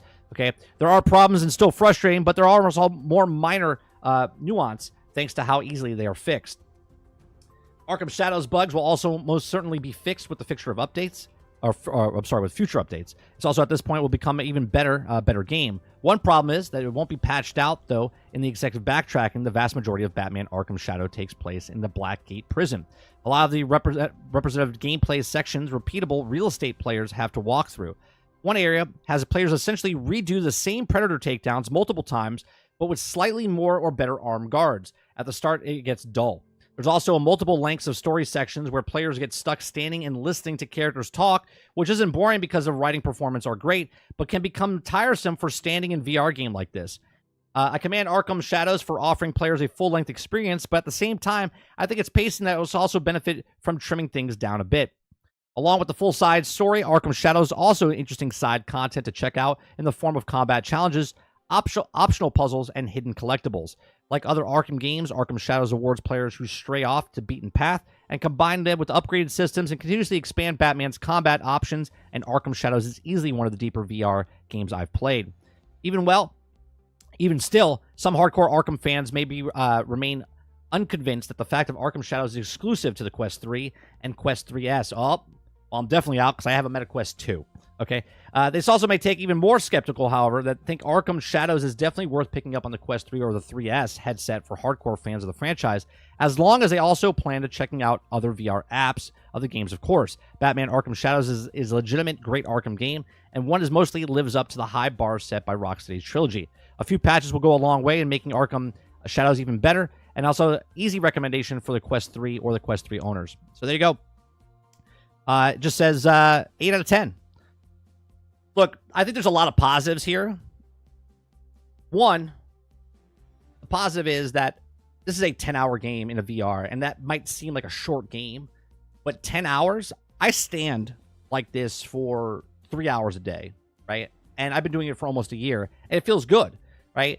Playing video games and doing it, sweating, being Batman, obviously you're going to be very athletic at the end of this. It's going to be like a workout, like he says in the thing, right? Punching and kicking and whatever else. That's going to be pretty cool. I think it's cool that they're bringing games like this to VR. We've actually said in the past on past broadcasts that they need to bring certain games to VR to make it more broad audience to come in. Now, yes, this is still a niche market, but I think you have to have games like this that are full-fledged games, sort of like what you're playing on the console, but now playing in VR. I think it's cool. Now, obviously, just like any game in 2024, games come out broke, buggy, and unfinished. It seems like that this game is finished, but there's a lot of bugs and issues that happen in the game. So you might want to hold off to picking this up more down the road, even though he gave it an 8 out of 10. That would be frustrating. I didn't like the sound of it where people were talking and you're standing there. It's different when you're sitting down or laying in bed and you're playing video games and there's a cutscene going on. Can you imagine the Final Fantasy cutscene type of stuff, but you're playing it in VR and you're standing around for 15 minutes? That would be a hard no sell for me if that's what's happening here. But overall, I think this is cool, man. Who doesn't want to be Batman, right? There's a difference, and VR is a very hard sell for people because when you play Batman Arkham on the console, you know it's a console game. You see what it is. When you see a VR game, maybe we'll bring up some footage about this, okay? When you see a VR game, it doesn't do it justice until you put that headset on and you're living inside that world. It's a completely different experience. So even when we show, right? Let me bring up some footage here of this and see what happens. Right? You're never going to get the like what it really feels like inside this game. Here, walkthrough. Right? So, like, just walking around in a first-person game on consoles or a PC, cool. But when you're literally, everything you're doing, everything that you're looking at, this is you physically doing it in the real world, right? Like, you're fucking Batman. Like, this is cool. Now, I don't know how it's going to feel, how the movement is if you're moving with the joystick. Because your brain has a problem disconnecting yourself because you're moving forward, but you're not moving forward, right? Like, you're moving, right? So you got to stay with that circle. Your brain's working harder than normal because it's a lot of people get nauseous and motion sickness because they think they're moving, but they're really not moving. So there's a lot of pros and cons to this type of stuff. But let me see some of the fighting. Let me see if they do some fighting here. Let me see if they do some fighting here. Oh, yeah, here we go. Okay, you got to close your fist, and then you're... Oh, I see how they do it. Just like the video game, just like... well, obviously like the video game. Just like Arkham Asylum and stuff, where we quickly, like, move across, where you, like, do a slide thing to get to the guys. That's pretty cool. Swing punches are hand-specific, right? I'm tired just looking at this already. That's pretty cool, though.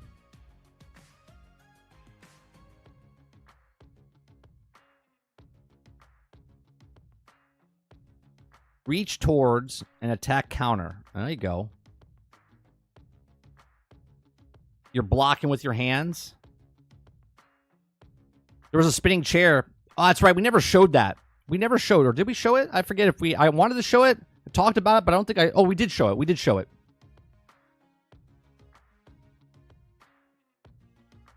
I think I missed it one show and then did it another one.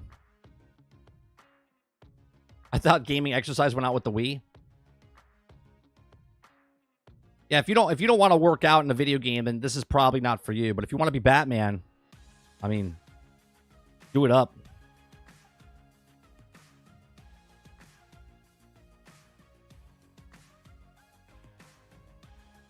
I want to see if there's other sections here. It looks pretty good. Oh, there's that X-ray vision type of stuff. This probably would be a lot of fun, I'll be honest with you. Short bursts, though. Probably play like an hour each. Then you would have to take a break. Which is probably what we should do as gamers, really.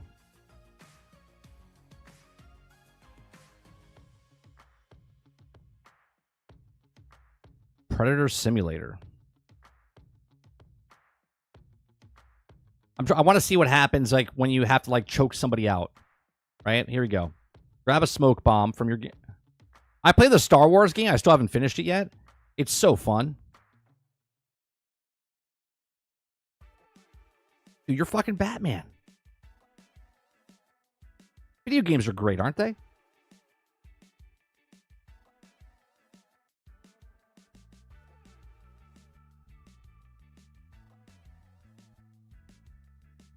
I mean, I don't think the tech will ever be there for everybody, Travis. To be honest.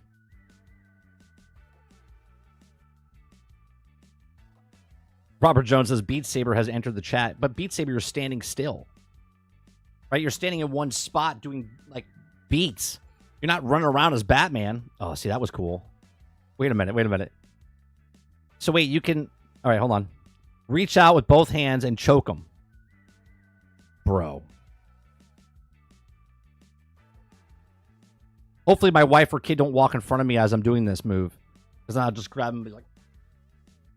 You know, choke them out.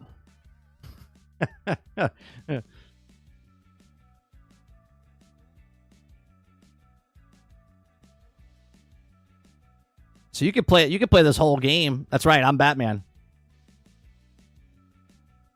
I like the way they're doing it. The way it slides real fast to get to that thing to stop like the nausea. So it moves it quickly, and like the zip line moves you there, so your body doesn't feel like you're walking. This is pretty cool. I gotta admit, this is pretty cool. All right, we'll leave it at that. Well, just like I said yesterday, I'm not buying a system just for one game. Right? I don't own a MetaQuest 3, so it'll be a while before we play that game. Krebsy says, now we need to see that Iron Man VR game from EA, but other heroes that would also be good for VR. Captain America, Doctor Strange. Oh, Doctor Strange would be really fun, Krebsy. That would be really fun, right? All of a sudden, you're like making the abilities and stuff. That would be badass, right? Even Wolverine or Spider-Man, where you do this, and all of a sudden the web comes out and you start to swing. That would be cool, man. That would be cool. Wintar said, the last time I played VR, I hit a wall at 150 miles an hour and had to put the headset away. My brain couldn't compute being alive. Okay. True story. I was playing a rock climbing game in my VR headset, right, Quintar? I was playing a rock climbing game. I knew I was in a game. But I was playing the game. It was like 45 minutes into it. And I was playing the rock climbing game, and I'm climbing up, and I had to get to a point where I had to pull myself up, leap up, and grab onto the next location, okay? And I slipped, and I was falling, okay? I was falling, and I was like trying to grab. My brain literally thought I was falling to my death. I had to rip off the helmet, okay? I was like, whoa. I was like, yeah. I was like, I gotta take a break from this. My brain literally thought I was falling. My heart was like, bop, bop, bop, bop, bop.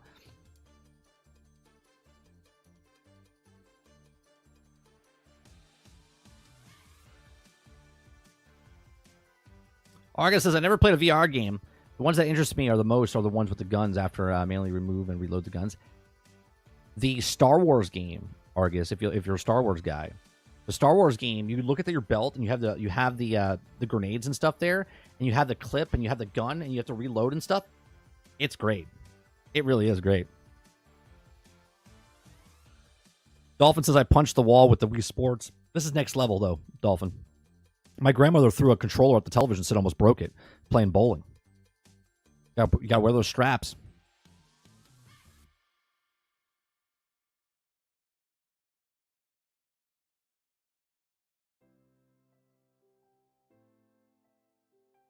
I forget what the game's called. Let's see if I can find it. The Star Wars VR. It's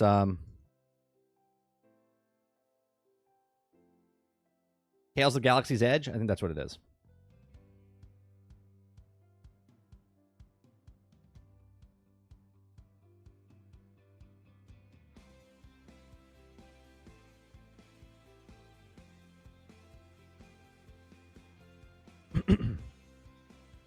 This is the now when you move in this game, you can slide or you can walk, but you walk with the right analog. So you can walk and look around, but so let me fast forward a little bit. When you're using the guns, it feels really good. It's tight, like it works correctly. It just feels good. You feel like you're shooting a gun.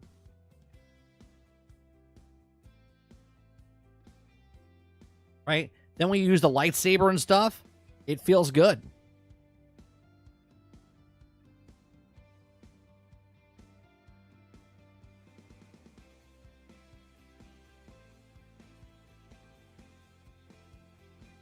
Yeah, in the VR game, Travis. Yeah, you can go behind people and choke them out.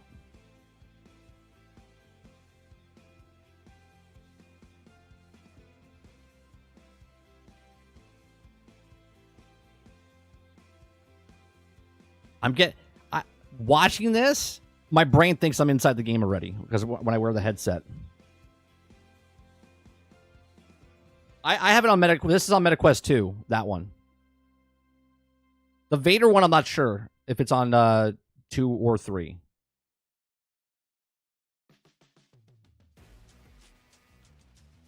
Oh shoot! I closed. Yeah, I closed the Monster Hunter one.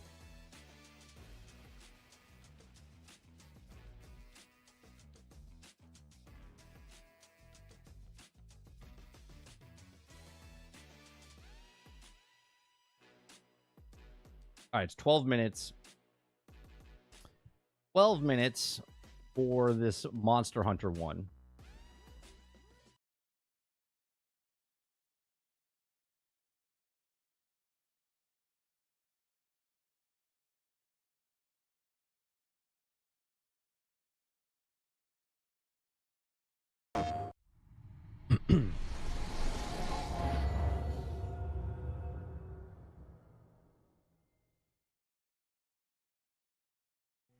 Hello everyone, I'm Ryozo Tsujimoto, the producer that loud of enough, you Monster guys? Hunter Wilds. In today's Monster Hunter Wilds showcase, I'll share the latest news with you all.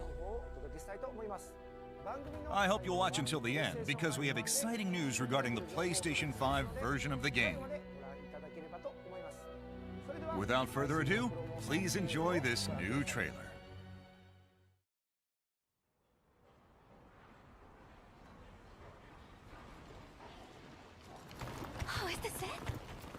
Welcome, travelers. I present you Azuz, the Everforge.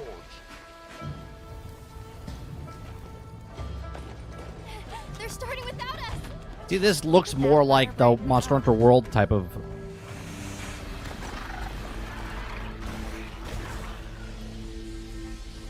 Like feel, I should say. Sorry.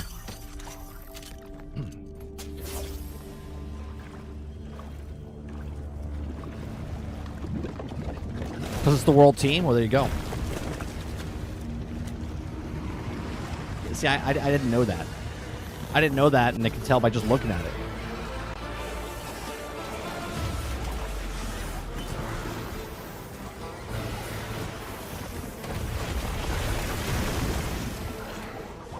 Hold on one second. Hold on one second. Because...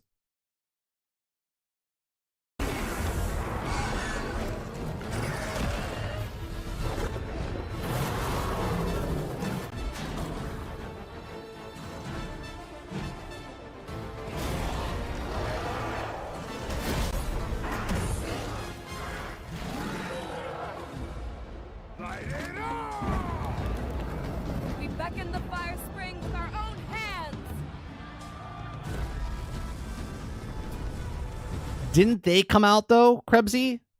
Didn't they come out and say it was 30 frames per second? Or am I wrong on that?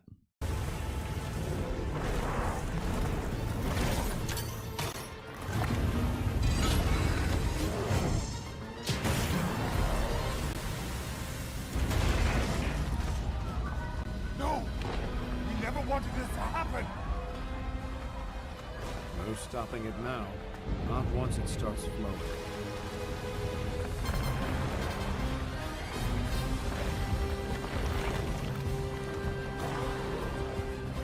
Why? This wasn't The time to cry right now. Come on, there's a giant monster in front of you. Pull it together. supposed to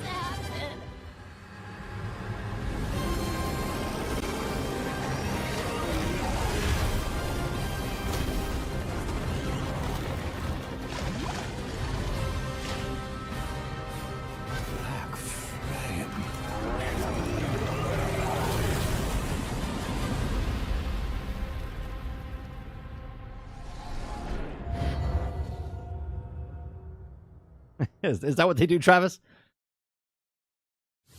The trailer you just saw shows the expedition team arriving in a new locale known as the Oil Well Basin. It's a region where oil wells and, on occasion, raging fires burn. That's a nice feature. I wouldn't do it myself unless, you know, it's the same thing over and over, like if you're running like multiple times. But the first time I play a game, I watch all the cutscenes and stuff. The brute wyvern Rumpopolo can be found in areas of deep oil silt. And monsters such as the red-hot fanged beast Ajarakan are highly active during the fire spring. Both are unique creatures that have adapted to this harsh environment.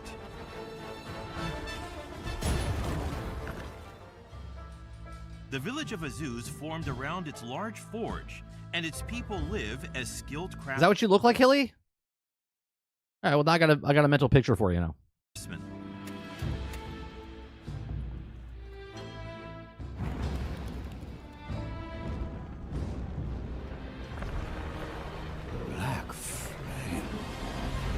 Deep beneath the basin lives a mysterious monster known to the people of Azuz as the Black Flame. Oh, no, I agree with you there, Rodriguez. Like, when you play a game the second time and you have to watch the cutscenes, I 100% agree that you should be able to skip it. What will the expedition team find in this region? New facts reveal deeper mysteries. We hope you look forward to the expanding story. Since the game's announcement last year, we've seen a huge response, for which we are sincerely surprised and grateful. They always look so serious. I'm not making fun of the guy. Like, just any time they talk about their games, they're like dead face, right? They let the game speak for itself. You know what I'm saying? Thank you very much. We have a special announcement for all you hunters out there who are eager to play. Monster Hunter Wilds will have an open beta test. All right, open beta test period. PlayStation 5 plus exclusive early access play. October 28th, 8 p.m. Eastern to October 30th, 7:59 p.m. PlayStation 5 users that have a PlayStation Plus subscription will be able to play from these dates. Additionally, regardless of your subscription status,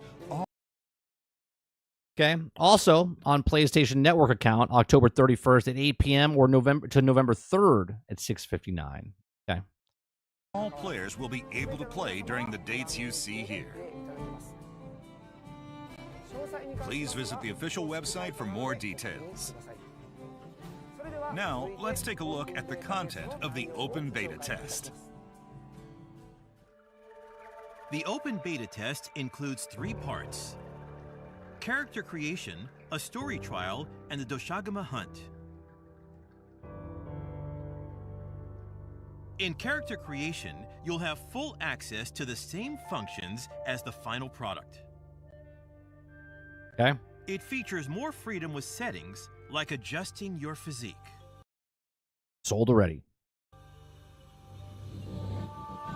You'll be able to carry over your character creation data from the open beta test into the full game. You can also remake your character as much as you like during the open beta test period. Use this chance to design your perfect hunter and palico. This is gonna be great! Thank you, sir. Thank you, sir. In the story trial, you can experience the opening cutscene and play through the Chatakabra hunt with basic tutorials. That tongue doesn't look right. It's swollen. He's got to go to the doctor. Please enjoy the seamless transition from cutscenes into gameplay.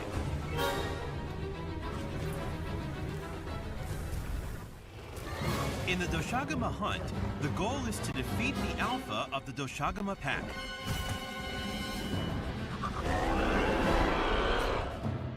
You can use an SOS flare during either quest. Sending out to an connect and play SOS. with others online in multiplayer. If there aren't enough players who can join, up to 3 NPC support hunters will join you instead. Oh, that's cool. That's cool. So you can have NPCs. Hopefully the NPCs actually do something. They just don't just stand around. Dead. I know this is not going to happen, but it would be cool if I made multiple characters, I could bring those characters in as my NPCs. You know what I'm saying? No, all right.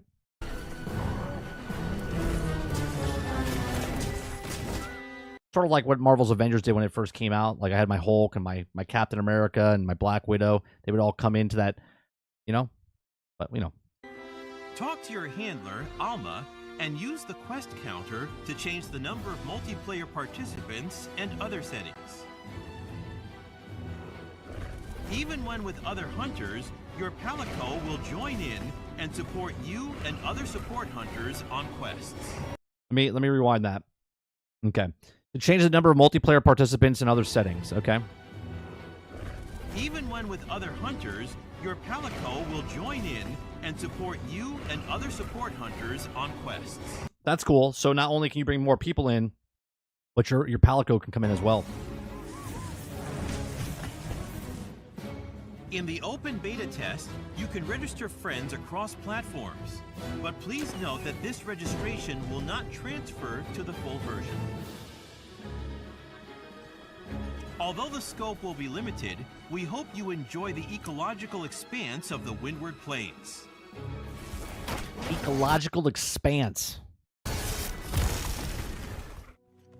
Those who participate in the open beta test will receive a special bonus pendant. Look at the detail on that sword, right? It's so great, man. Look at the detail on that. So good. I love what Monster Hunter Worlds did. I love the way, like, when you had to build stuff, you had to go hunt that monster, grab the resources from that monster, and then build that thing. Dauntless does the same thing. If you guys don't want to do like a Monster Hunter World or this Wilds, and you want to check, you've never done a Monster Hunt type of game, Dauntless is a great, like, gateway drug into this type of genre. It's really good, right? Which will be available to download within the full version of You're welcome. You're welcome, Dolphin. the game.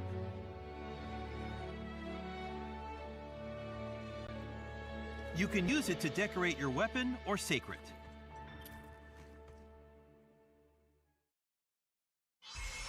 Now, let's go over the product information. February 28th. That's 2 weeks after AC Shadows comes out in February. Good luck to you. The PlayStation 5 version of Monster Hunter Wilds will be available worldwide from Friday, February 28th, 2025. Along with the standard edition of Monster Hunter Wilds, the deluxe edition packed with downloadable content will be available the same day. Furthermore, the Premium Deluxe Edition, which includes the main game and 3 DLC sets planned for future release, will also be available digitally. Finally, all editions have a pre-order bonus, which contains the Hunter Layered Armor Guild Knight set and the Talisman Hope Charm. This offer is time limited, so be sure to pre-order to receive this special. Why? Why is it time limited? Why? Why can't you just give it to people? Bonus. Those who pre-order from the PlayStation Store will receive the Monster Hunter Wilds digital mini art book as an exclusive bonus. Don't miss out. Details regarding each Monster Hunter Wilds product can be found on the beta's on October 30th on PlayStation early access to like 2 days early, and then it goes all to November 3rd, and then it's on Xbox, I believe, on the 31st to the 3rd. official website. Or 28th to So the 30th. please something like visit it for more information. That's all the news we have for you today about Monster Hunter Wilds. Thank you very much for watching. We hope you all take part. that. Hilly says, Premium Deluxe Edition and pre-order bonuses. FOMO like get fucked. When I see that, I delete the game for 2 years. in the open beta test. So there you go. It's the 28th to the 30th for early access, and that's the 31st to the 3rd for for you peasants out there that don't have early access. We hope you all take part in the open beta test. It will feature transferable character creation, a story trial where you can experience the beginning of the story, and monster hunts in dynamically changing environments, including the Doshaguma hunt. We hope you'll try it out. Please look forward to more news as we share it. Next up, we've got some exciting information regarding the PlayStation 5, so we hope you'll continue watching. I will. I'll Thank see you for in the doing open this beta test. so I can see what you're doing Happy hunting! at Monster Hunter. Now, I'd like to talk about the special gaming experience waiting for those of you playing on PlayStation 5. With a DualSense wireless controller, haptic feedback allows for a more intuitive experience of the in-game world. From natural phenomena such as thunderstrike. Hilly, you ever play Dauntless? You ever play Dauntless? You should give Dauntless a try. It's not as involved early on when you're playing the game. You can like play it, drop it, come back a month later and not feel lost. To monster roars through the variety of precise vibrations Ultimate says, and now a word from our sponsor. produced in various situations. From the integrated speaker, the player will hear sounds made by... See, I think they're marketing this completely wrong. They should have a girl's voice super like where it says here, the DualSense wireless controller integrated speaker. Like that's what they should have for this. From the integrated speaker, the player will hear sounds made by sacred and other endemic life. Dauntless is free. So Dauntless is a free-to-play game. Feel nature come alive all around you.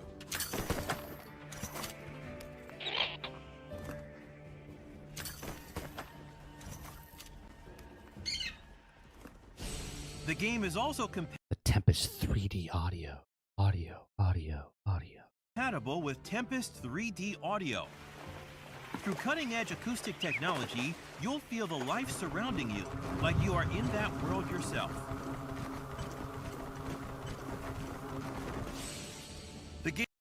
The DualSense wireless controller adept triggers. game also utilizes the adaptive trigger feature that changes resistance of the buttons depending on the situation, allowing for more intuitive zooming in and out of the map. Are they really selling me on a zoom in? This increase in operability go on, Mark. comes in handy when exploring a vast... You could just zoom in more. More intuitive to zoom in. A fucking trigger. That's all. Zoom in, zoom out, zoom in, zoom out. Like, what are we talking about here? vast world.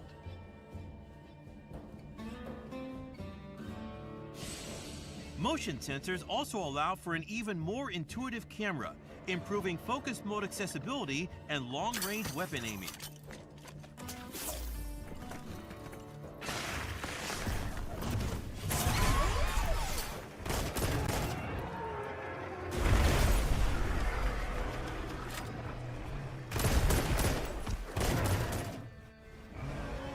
Please look forward to the immersiveness that awaits you with Monster Hunter Wilds on PlayStation 5.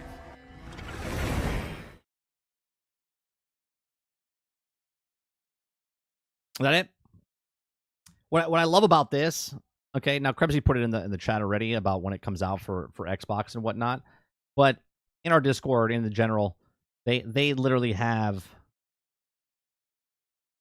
they have it. Right, open beta test period is on Xbox as well. PlayStation 5, Xbox Series X and S, and Steam, October 31st to November 3rd. Okay, so there you go.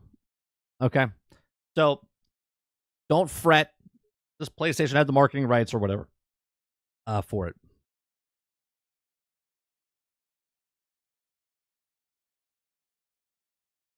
All right, let me put the music back on.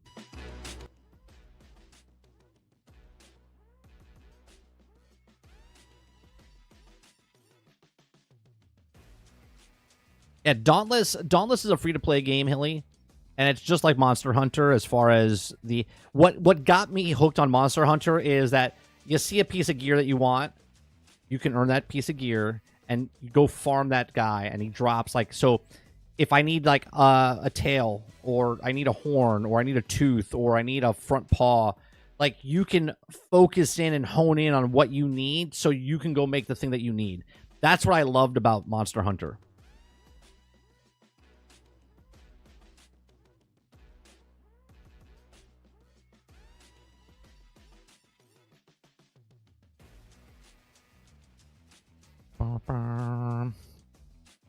Take that, Xbox. We have more wiggling camera movements, right? More defined. You can zoom in. Yeah, eat that one.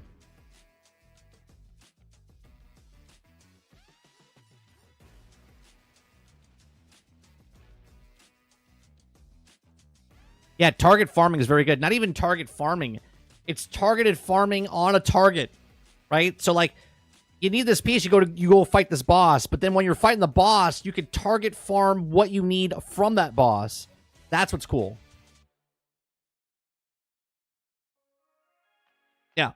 It takes targeted farming completely different. You know what I mean? Like in Diablo, you're like, oh, if you go fight this boss, he has a chance to drop this thing. In Monster Hunter, you're like, I got to fight this boss. I need his tail. So now you just focus on his tail to cut off his tail first. And then you're like, I need his paw. And you need to cut off his paw. And you're like, oh, I need 2 more of those, right? So then you go find another one. That's what's cool.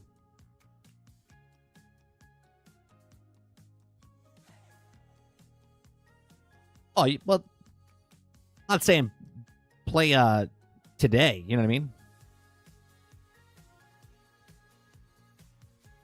Right, Z. It respects your time. Right? It respects your time.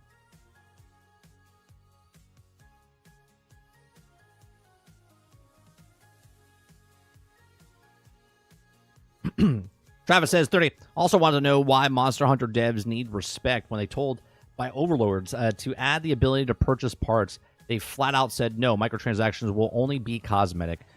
Never say it again. Right.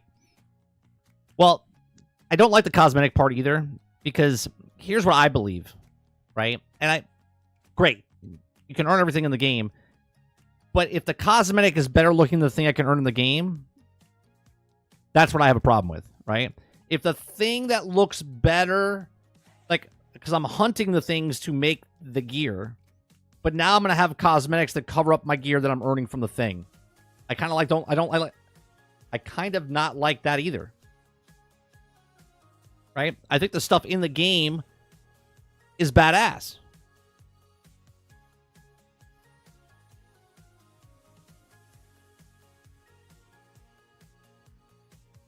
You see what I'm saying? Like when I said, look at the detail on that sword earlier, and then his outfit. Okay, when you look at that stuff compared to now the cosmetics that they're going to give in the store, which one do you think is going to be cooler? The thing you can earn, or the thing you can buy?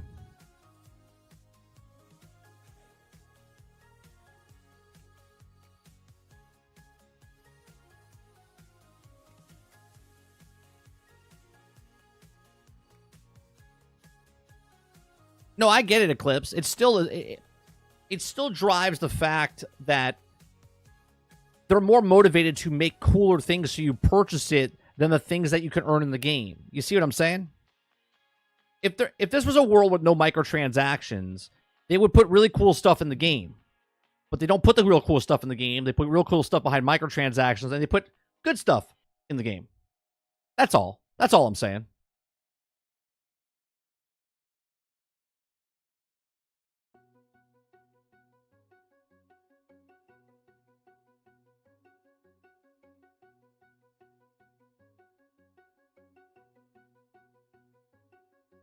Like, I don't care about the stats at that point. The stats is the stats the thing, but then I'm making it looking cooler because I'm paying money for it. No, I get that. That's not what I'm saying, though, about the stats, right? The pre-order armor is probably better than the lower tier armor. That's not what I'm saying. But what I'm saying is, just visually stunning, they're going to make it look better looking than the actual stuff that's in the game. Even though the stuff in the game looks good, but it's not going to look great because they want to They want you to buy that stuff. Z says the paywalls are getting interesting. Next will be on the back to e-tickets and the tickets for good and lame rides at Disney World. That's right. That's right.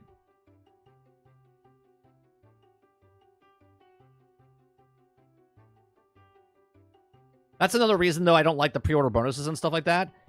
If the stuff does give you stats in any way, shape, or form, you're going to throw that away by level 5 or something like that. 10. It's gone. You know what I mean? Quintar says microtransactions are really killing looters. Yeah, because you're just motivated more to make the cool stuff for microtransactions. You know what I mean? Like, here, Fallout 76 does a great job of this, right? And not a great job to the consumer. What I'm saying to the company, right? Where you can earn cool armor inside of Fallout 76, right? Just for the story missions and stuff like that. But what happens is, because of the... Bye. Love you. Not you, Chad. I don't love you. That was to my wife. What happens to Fallout 76 is, because of Fallout First, okay, because of Fallout First, they put better gear behind the Fallout First, or they put better gear behind the cosmetic store to make you look cooler. You see what I'm saying? If they didn't have a microtransaction store, they would put that stuff earnable, like, oh, you find a UFO, you get really cool UFO gear. But no, they put that behind a paywall, and that's what I don't like. Or it's like, how dare you? Thank you, Titan. Thank you.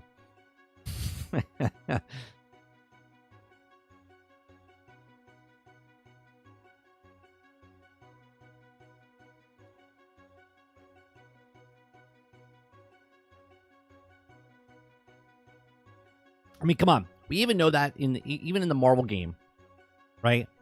They put cooler outfits behind the microtransactions than they did when they give you in the actual game. This is proven, man. This is proven. It affects the game overall. Now, we can have an argument and say, like a conversation, I should say, where, well, if there was no microtransactions, you don't know if they would make that stuff because they wouldn't make that stuff. That's cool. If they didn't make the cool-looking stuff and they just made the stuff in the game, well, that would be it then, right? You wouldn't know what you're missing. But because there's a microtransaction store, they make cooler stuff, and then you do know. And you're like, well, that costs $10. That costs $15. And then it goes back to I go down the rabbit hole of this one cosmetic costs 1/3 of the game.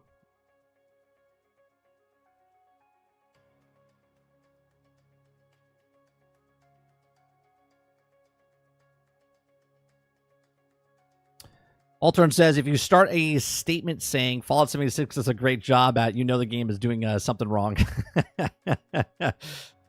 Robert Jones says, forget Game Pass ruining the industry. Microtransactions ruined it. Well, they're all kind of ruining it. You know what I mean? Pepsi says, I haven't played World in a long time, but they had a paid cosmetic, but wouldn't you use the meddling tickets to get those cosmetics through gameplay? I don't remember. I'll be honest, Krebsy.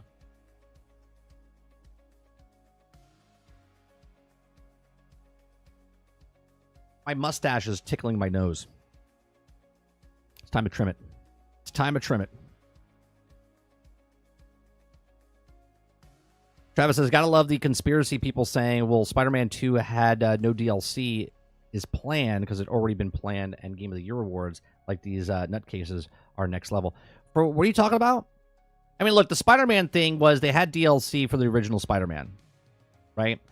The reason there wasn't DLC for Miles Morales is because Miles Morales was DLC, right? And now Spider-Man 2 came out, and people were like, okay, this is the next big-fledged game, and they thought there was going to be DLC. And Sony told you, no, now there's no DLC.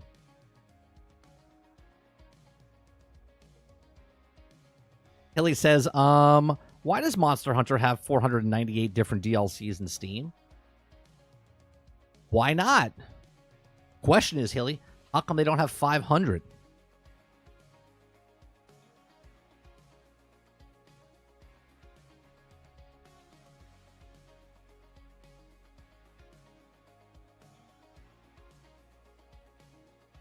Travis says, people are saying there will be DLC. It's just not being shown because they're saying it will be at the Game of the Year awards. Like they think it's a conspiracy and a misdirect. So wait a minute. So now we're focusing in on just PlayStation guys, right? Because who cares about the people that are not playing the game? So we're just talking about the PlayStation guys. So now the PlayStation fan base, even though they said there's no DLC coming out for the story, now these people are saying, no, there is DLC. It's going to be at the Game Awards, and they're just surprising you. Is that what you're saying?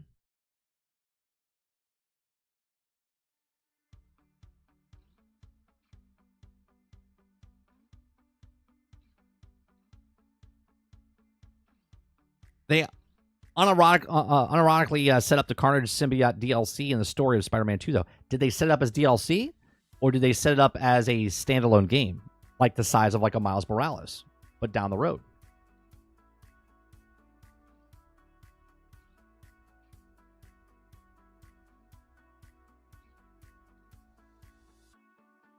Travis says, "Oh yeah, nutcases are nutcases."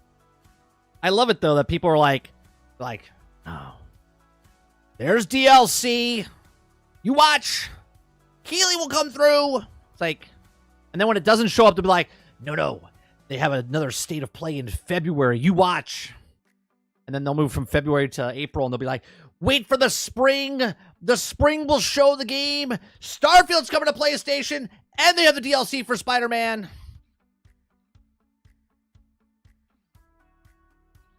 They just keep moving it. They just keep moving it down. No, Sony would never lie to us. They're just downplaying it. They're downplaying there's DLC. And then when something happens, they're like, see? I told you!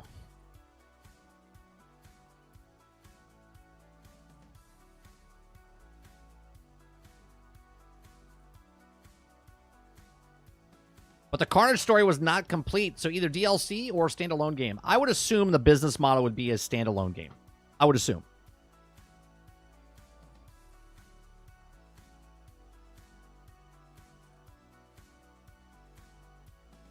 Play says, I have no idea if YouTube is being YouTube, so if it's starting to hiccup, just refresh. Hilly says, I have no idea if they have more DLC, but they have 498 for sale today. So my guess would be yes, they will have more DLC. Gabby says they did announce God of War Valhalla at the Game Awards, so there's a slim chance. They say Sony's 30th anniversary, December 3rd, and the rumor showcase could happen. Well, let's put it out this way, Gabsy. The God of War Ragnarok free add-on, right? It is DLC, but it's like a game mode, right? So if they add that to Spider-Man, cool. But I don't know if you're getting DLC. You know what I mean? Like, DLC stands for downloadable content. So any content they bring to the game is DLC. But I think people are waiting for, like, what happened in Spider-Man 1 in 2018 where they had 3 DLCs. Like, actual content. Not a game mode. You know what I mean?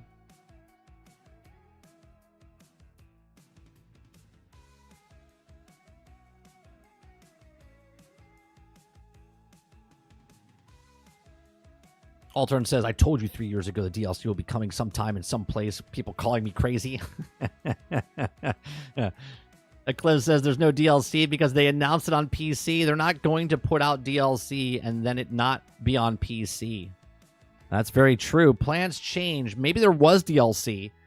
And then they went, we want to make money faster, so let's put it on PC, and then let's not have DLC. Let's just take the DLC and make it into a Miles Morales type of game where it's not a $70 game, but it'll be a $50 game.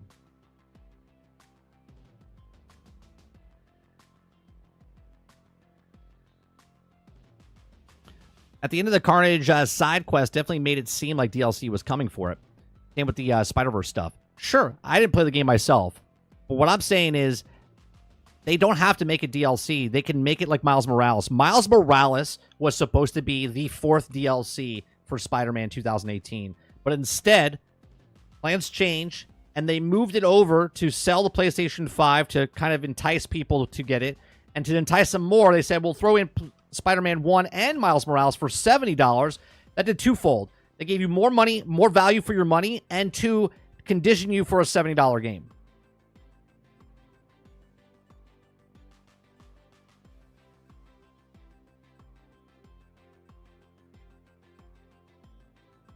Travis says 30. Maybe there'll be a huge hack, and they said, "Fuck it, scrap everything. You can't have nice things." Maybe, could be. Hilly, we are talking about everything. You gotta stay. We're talking about Spider-Man and Monster Hunter all at the same time. You want to throw in a third topic? Let's talk about a third topic. Does McDonald's have good fries? I don't know. I haven't eaten McDonald's in 23 years. It has two. It has two.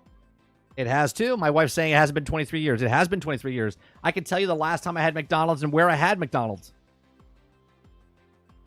Last time I had it was 2003 when I was at Full Sail at the McDonald's right in front of the place. I had a McGriddle.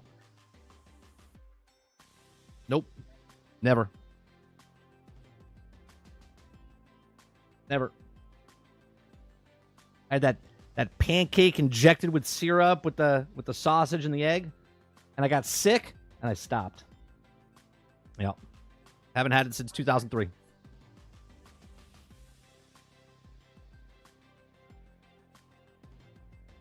Hilly says I had the McRib last week.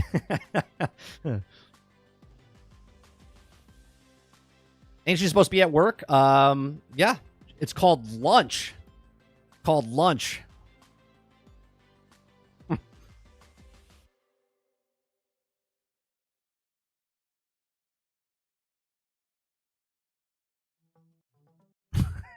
Altered's like, our McDonald's fry is good. The answer will shock you after this message from our sponsors.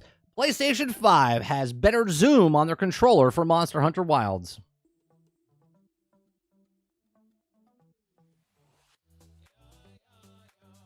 Argus says, I had a bacon McGriddle this morning. I think Dauntless got a huge update. Oh, did it? Maybe I'll have to jump back in.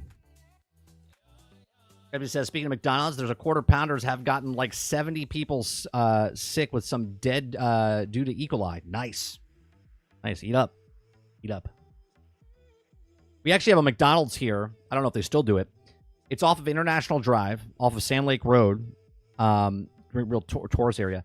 The McDonald's is it's a privately owned McDonald's, right? And inside they have chefs, and they make food to order. What I mean by this is, like, you can get pasta at this McDonald's, right? You can get the normal stuff as well, but there's like lasagna and pasta and chicken parm and all this stuff, and there's like actual chefs that cook that shit right there. It's like an actual restaurant, not a fast food restaurant. I don't know if they still do it. They used to do it back in the day.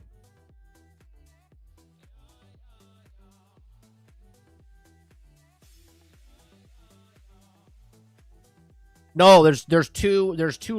We have a couple of different McDonald's. We have supposedly the world's largest McDonald's is off of International Drive as well, but there's another McDonald's down the road from Stanley. So there's a large one that has the biggest playground and arcade and stuff inside there. Then there's one down the road more towards it's like Food Row. That is a customized McDonald's, and then we have the other one by Disney World, which is it's got like a gym there. So it's like all what's it called? Solar powered. You can pedal these bikes to give power to McDonald's while you're there.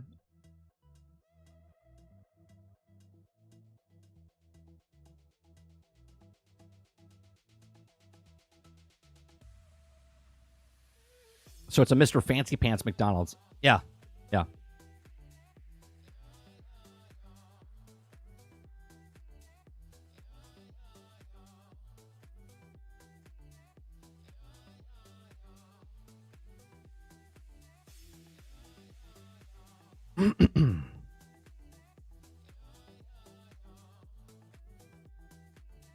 Yeah, in California they had a bistro right outside the McDonald's that also would cook sandwiches and other foods. Yeah, it's interesting.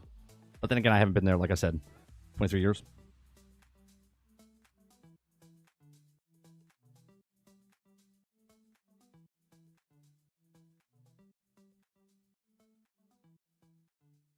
That's an idea. Make gyms next to the power station. Yeah, no, there's a McDonald's that actually has bikes outside and inside, I believe. It's all electronic inside, and they have solar panels on the roof. Okay, and then they have bicycles, and you can pedal outside, and it actually gives power to McDonald's. cost mix that basically their Starbucks. Oh yeah. I remember they opened that like 2 years ago, right? 3 years ago, I think they opened it. They opened it after COVID, I believe. Yeah, it's their Starbucks competitor type of thing.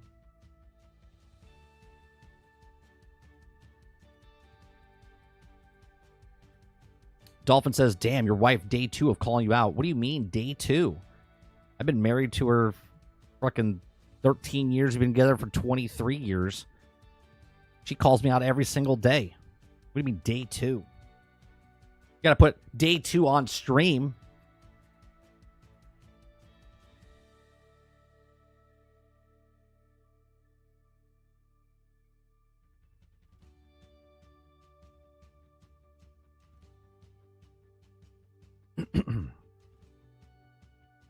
I might go get a smoothie today.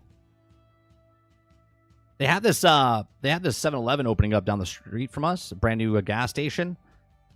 And they have a taco place inside. And there's a taco place at another location farther away, like 6 miles away. Pretty good food. Yeah. Zero days accident free. Yeah, no. If I had to keep track, I would lose track, Krebsy. And plus, she didn't call me out. I proved a point. I knew exactly when I had my last McDonald's. So, smack that down. We still got 1 day. Day 1, accident free.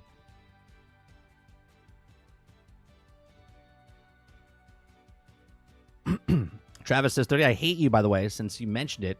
I want the apple fritter cake so bad.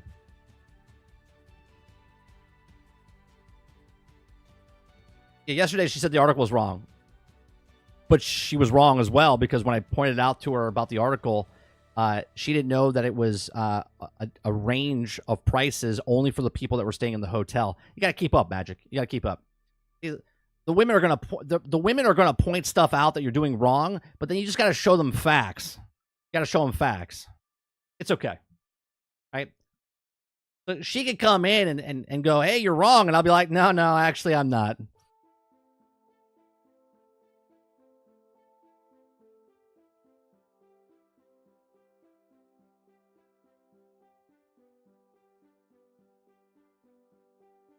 Like at night, I'm thinking about gonna go to Florida, get my apple fritter cake.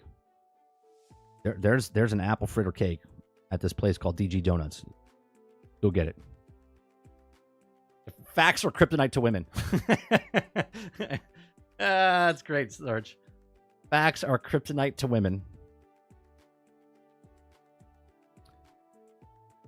Z, I know where the couch is, and not only do I know where the couch is, but I also made the doghouse big enough that I could sleep in. True story.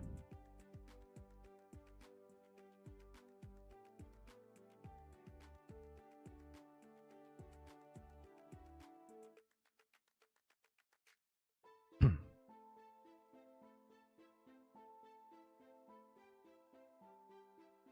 guys ever see the doghouse I built my dog? Gigantic.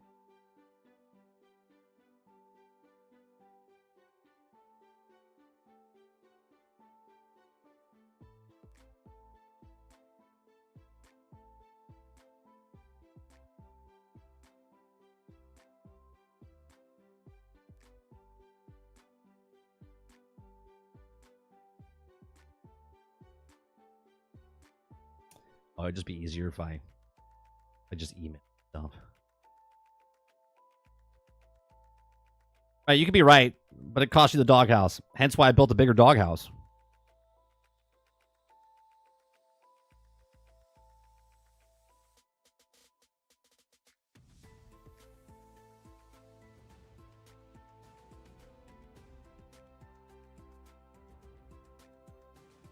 You see how big that doghouse is? Okay, that's a big ass doghouse. That's a threefer, right? Not only is it a doghouse, but it's a kid's playhouse, and it's also a nice place I can go sleep. I can lay straight across, and my head and feet do not hit the walls. It's all reclaimed wood.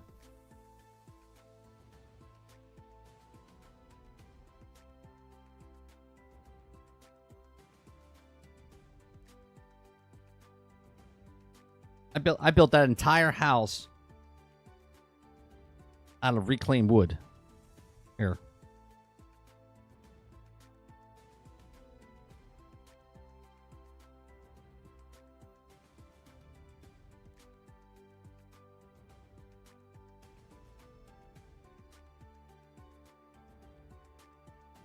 Let me bring it up on screen. The Murphy bed's in there. Yeah, not a bad idea. Maybe I should put a Murphy bed in there. I could fit a single mattress in there, like a tent mattress, like a little blow up single mattress. 100% could put that in there.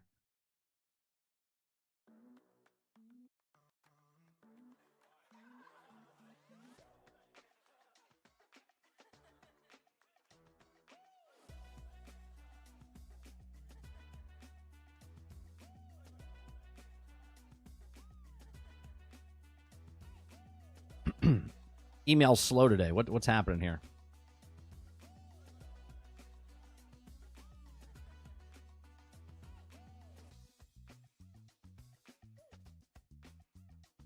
It won't load.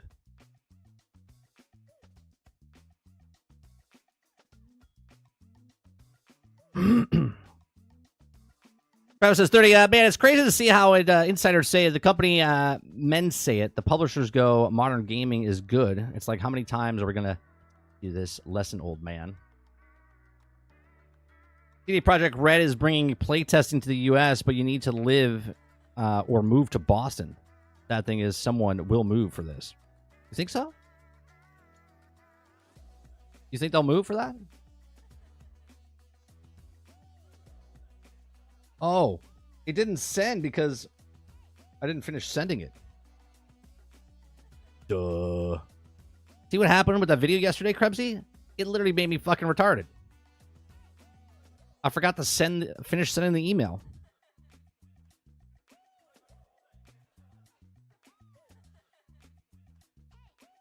Dear Lord.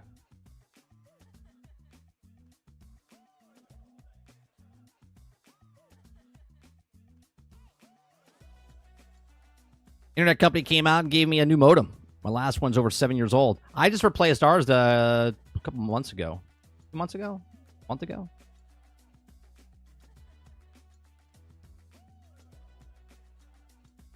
All right, here you go. There's that doghouse. Look at that. Pitched roof. Got a fan. Got a porch. Got a water dish. Right? I could put a refrigerator in there. Okay. My dog, okay, he's 90 pounds. Well, technically he's 87 pounds, but that dog right there, okay? Okay, that dog right there is a 90-pound dog.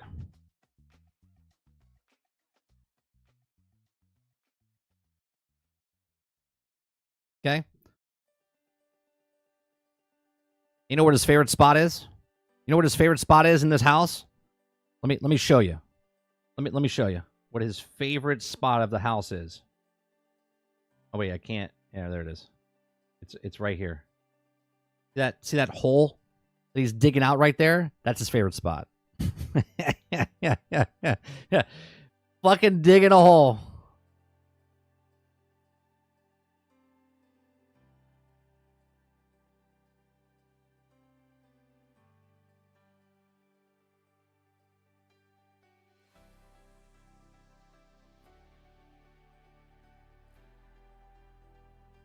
Small news, For Honor and Destiny are crossing over.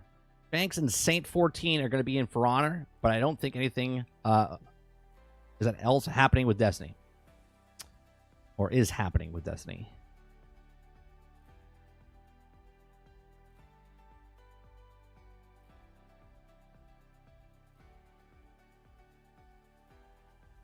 Destiny always does good stuff. I have nothing against the game Destiny.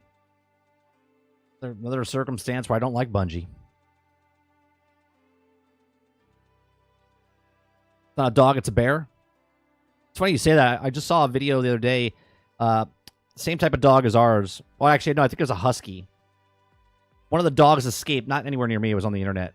And when the guy took a drone to go find his dog, he found out that his dog was hanging out with a family of bears.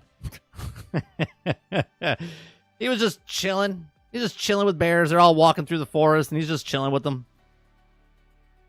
They probably looked at him and was like, "Yeah, it's just a small bear."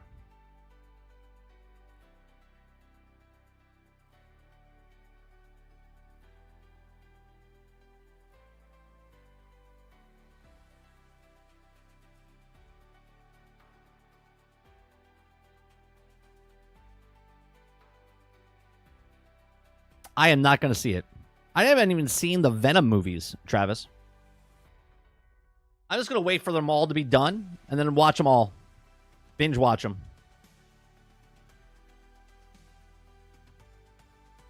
Spider-Man 4 has been announced. Start to film in 2025.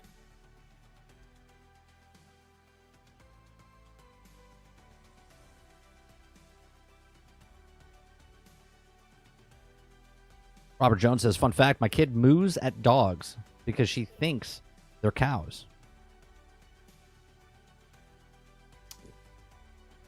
Not judging, Jones, because in a somewhat kind of familiar type of thing, when my son was younger, I wanted to listen to Weird Al Yankovic songs to make him think those were the original songs, and then when he hears the actual songs, that those were remakes of Weird Al Yankovic songs. So I kind of get what you're doing there. Now, did you teach it was a cow? Was it cute and then it started and you're like, it's too late now. Just let it be.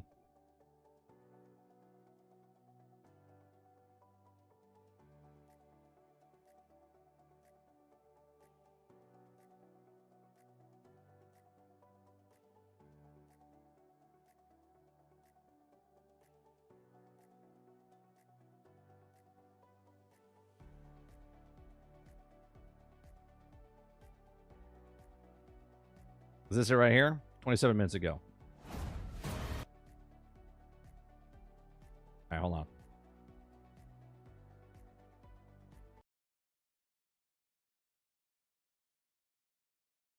World says, what the fuck? How dare you? Only good movies they have made since Spider-Man. Okay. And does my life change if I watch those movies? Probably not. Probably not.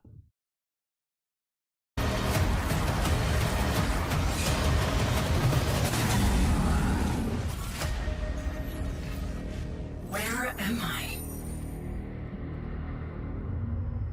Heathmore? This world, it's so strange. But there are familiar traces of dark ether. The Scorn. The Scorn are invading.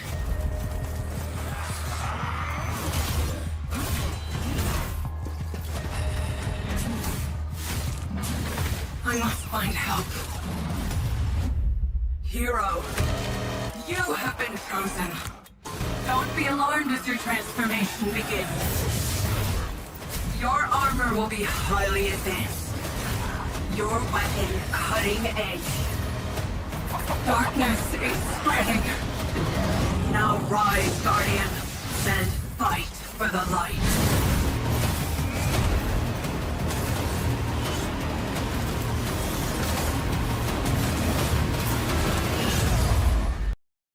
I have to say, that looks badass. That's a game I can get behind. Right? That's a game I can get behind. Now let's do For Honor. Let's do Transformers. Let's do Marvel. Can we do Marvel in For Honor? Can we do Optimus Prime and Megatron in For Honor? Like, let's do it. Okay? Let's manifest this. That looks cool. It looks cool.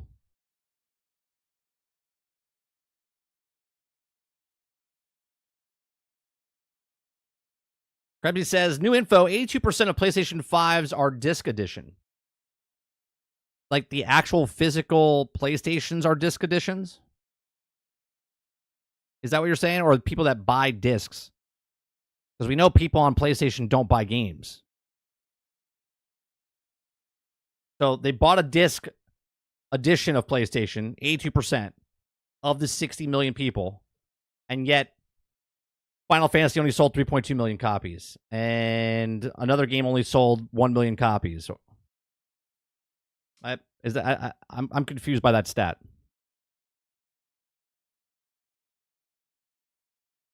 So 82% bought a disc version, but 90% buy digital.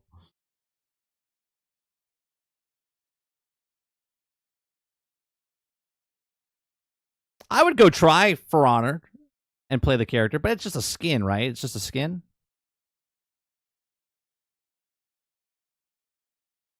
Yeah, that's great.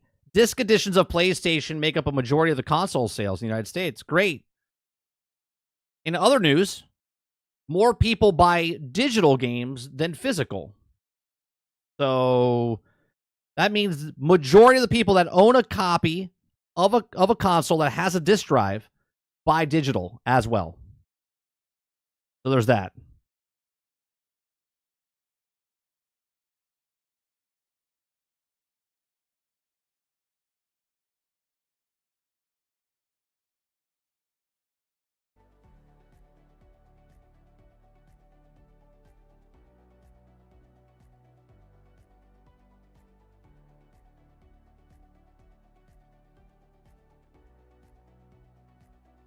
They have some PvE stuff, but For Honor is a brutal PvP.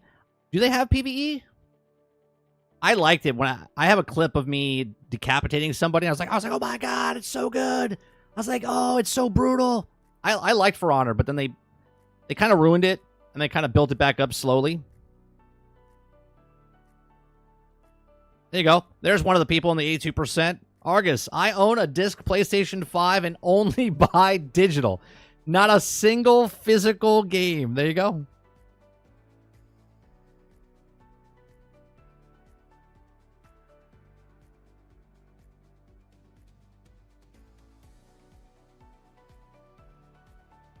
Ron says, I'm the only guy in California who bought Stellar Blade.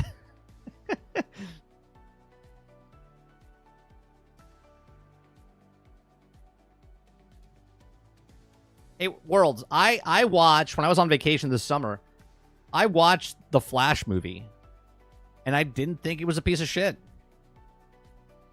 Everyone said it was a terrible movie. I watched it, I was like, that's pretty entertaining. It wasn't as shit as everyone said it was. It wasn't great, but it wasn't shit.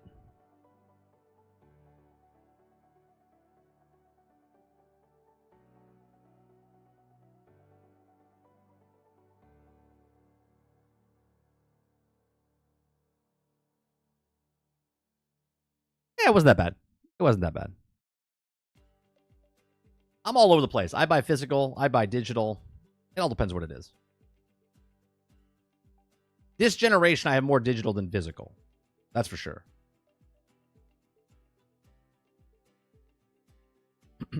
Yeah, the reason I don't watch a lot of movies is just I don't have time. That's the main reason.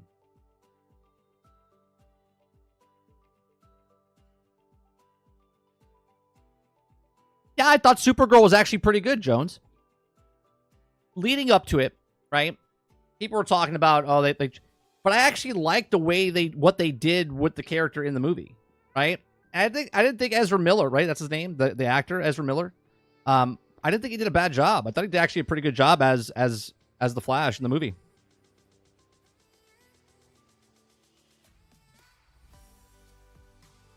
Wish there was a little bit more Batman in it.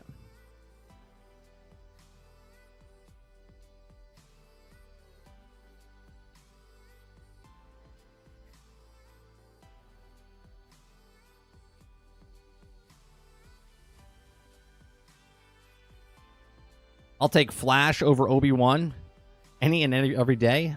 Obi-Wan was bad. Obi-Wan was bad. Disney has shit all over Star Wars, but we're not going to go down that path this morning. It's 12:35. I got things to do before I pick my son up from school, so I appreciate every one of you coming out and hitting that like button, hit that subscribe button. If you're here for 1 second, 1 minute, or 1 hour, I do appreciate you if you're coming out, hanging out with us. I hope you enjoyed yourself this morning. Hit that like button. Like I said, hit that subscribe button. If you'd like to go above and beyond that, become a member as little as $5. We'll be back tonight, 8 p.m. Eastern to shoot the shit with Sarge, playing a video game with him tonight. And then tomorrow night we'll be back in the morning. And then we'll be back tomorrow evening for Generation X Gaming, the weekly podcast that goes over a few of the top stories in the past week, and we rant along the way. And then Friday, we are going to have a Call of Duty stream for playing the single-player campaign. I just don't know when that is yet. So stay tuned for that. I appreciate it very much, and I'll see you guys on the next one. Enjoy the rest of your day, afternoon, and evening, and I'll see you guys in the next one. Peace.